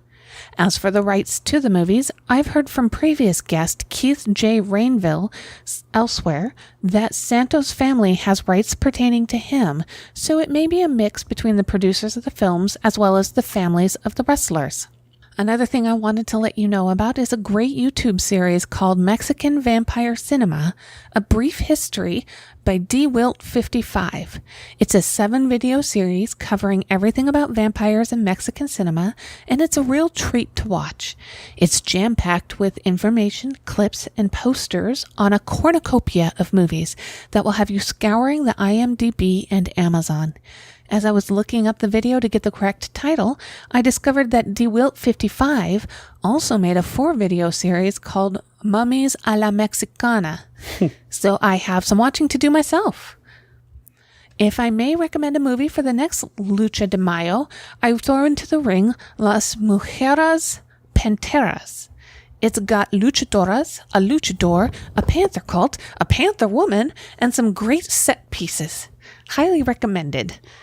Also, the DVD is $6.99 on VCI Entertainment's website, where you can find even more great Mexican horror movies, no subtitles required. Thank you both for the hard work and fun you bring to every episode. Chad Raderick. I'll make sure there's links to those YouTube series online. I think I've watched one of those years ago. I wouldn't mind revisiting it, though. Yeah, it sounds like you should. Yeah, definitely. There's just something about Mexican monster movies and mummies. That connection is just amazing to me. And yeah, I would love to revisit those at some point. Again, maybe something to watch on the plane. Yeah. What was the name of the movie he recommended with the Panthers? For next year, Las Mujeres Panteras. The J silent, right? Like Mujeres Panteras. I think so. Yes. So Luchadoras, Luchador, Panther Colt, Panther Woman. I will try to remember that for next year. Mm-hmm. I also want to try to remember the recommendation that Alan made earlier about Santo and the Witches, because that sounds awesome too. And I do want to do one of the wrestling women movies next year as well. Maybe Doctor of Doom, which is really good. It's a couple of luchadoras doing things. Doing stuff. The thing about the luchadora films that I found, at least a few that I've watched, with Santo, Blue Demon, Mil Mascaras, it's Santo in the ring and out of the ring. It's Blue Demon doing stuff in a suit at a nightclub, and then he gets in the ring and it's also Blue Demon. It's the same dude. Okay. But with some of the luchadora movies, it's not. It's usually an actress and then a double in the ring doing something else. Oh. Granted, I haven't watched many movies where it's just luchadoras. But if I remember right, I think Doctor of Doom and the other one that was with the same people, it's it's like two actresses and then two wrestling women. I think. Okay. I have to go back and rewatch. Oh, darn. Well, Viviana. Oh, right. Yeah. Who's got the rights in the Alamo Draft House? And has like a repository, permanent, I assume permanent voluntary archive of cinema stuff. So we have a listener, Justin Giallo, who works at the Alamo Draft House. Uh-huh. So I'm going to reach out to him and see if he knows anything about this. It's awesome. Yeah, that would be amazing if that happens. And if it came out on Blue, boy, I would snatch that right up. Right? Yeah, I mean, and knowing that some of these elements may still exist, at least the Santo films, that's pretty amazing. What about the whole documentary called Perdida? I would love to see that too. I don't know. I assume it's subtitled if he watched it and enjoyed it. I don't know. Maybe he speaks Spanish. Or he speaks Spanish a heck of a lot better than you do. Oh, ouch. Not difficult to do. That sounds cool. Leave that email up on the screen. I want to, look that stuff up. Okay.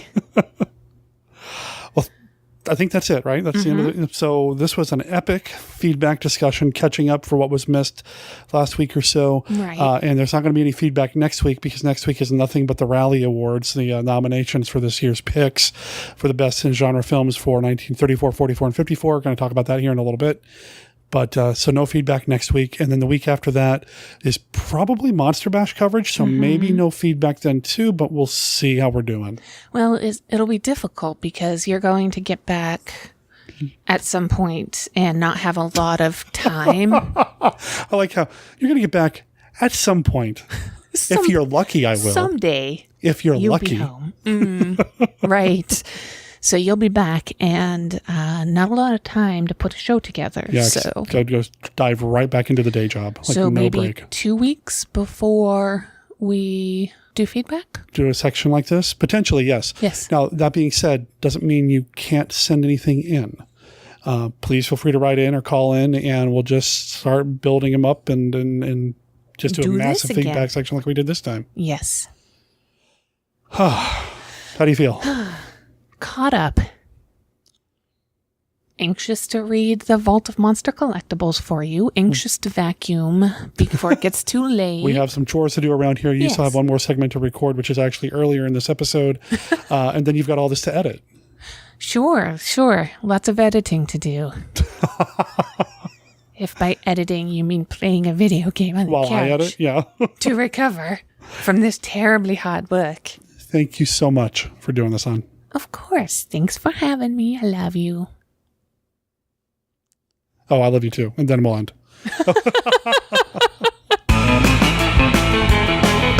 Okay, you know who rocks? you do. Thank you for listening to Monster Kid Radio. Thanks for making it to the end of this episode. I've had a blast. I got to talk with an author about his process. I got to talk to somebody about Japanese monster movies, giant monster movies, and just genre films in general. I got to hear about a monster collectible, the Vern Langdon masks, and that's cool. And I got to hang out with my wife for the feedback. And I got to hang out with you guys and gals. This was a fun show. And I really needed something like this before I take off for Monster Bash. So thank you. Thank you for coming to the show and reviewing the show if you're an iTunes user. If you are using iTunes to listen to Monster Kid Radio, please consider leaving us an honest review.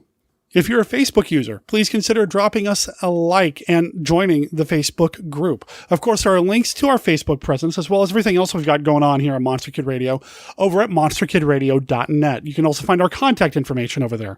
Our email address is monsterkidradio@gmail.com, and our voicemail line is 503-479-5657. That's 503-479-5MKR. Over on the right of the page, there's a place for you to put in your email address to subscribe to the Monster Kid Radio Gazette, which is what I used to call the monthly e-newsletter. Well, I finally put something out on it. Basically, it was just a link to the Monster Kid Radio YouTube page. But I do want to start using that later this year, but I want to know what you guys and gals want me to put in the mailing list. I have some ideas, and I'll probably start enacting those ideas, turning them into something a little bit more concrete later this year. But what do you guys and gals want to get out of an email list on Monster Kid Radio? That's what I want to know. Also, I plan on revamping the Patreon campaign. That'll be happening later this year as well, so stay tuned for that. Of course, there's links to all of this as well as a way for you to pick up John LeMay's book in the show notes. I'll make sure there's a link to the Amazon page where you can actually buy a copy of the book, and by doing so, by using this link, we make like 5, 6, 7 cents. I've never really broke down exactly what we get, but as an affiliate, we get something. And eventually, we might even be able to afford a monstrous cup of coffee. That would be awesome. So please consider supporting Monster Kid Radio that way. I mean, if you're going to be shopping at Monster Kid Radio anyway. Next week on Monster Kid Radio, while I'm in the air and heading towards Monster Bash, I've got something special for you. There's a tradition that we have here on Monster Kid Radio, something that we do every year. I have yet to really nail down exactly when it happens every year, but we'll make that happen eventually. We have the 4th annual Monster Kid Radio Monster Rally Retro Awards. Is it the 4th annual? I'm not...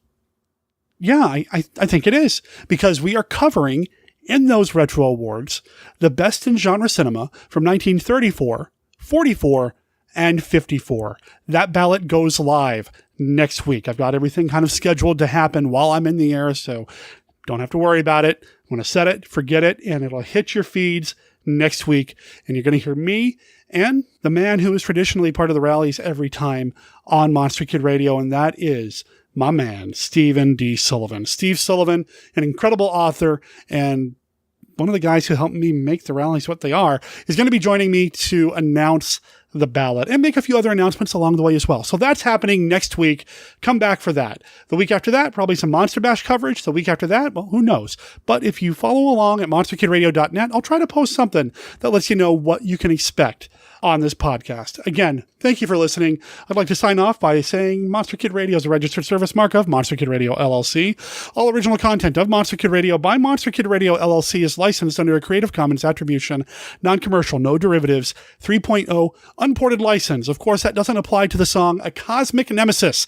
That belongs to the band King Ghidora, and it's off their new album, The Secret Origin of an Unknown Planetary Destroyer, which you can find at KingGhidora1.bandcamp.com. Or you can just go straight to KingGhidora.com, and they spell Ghidorah without an H at the end, so it's KingGhidora.com or 1.bandcamp.com. Follow the link in the show notes. That's where you're going to find it. Check out the album. I really dig it. I love this band. This is one of my favorite bands that I've been listening to ever since I discovered them pre-Monster Kid Radio. Stuff's really good.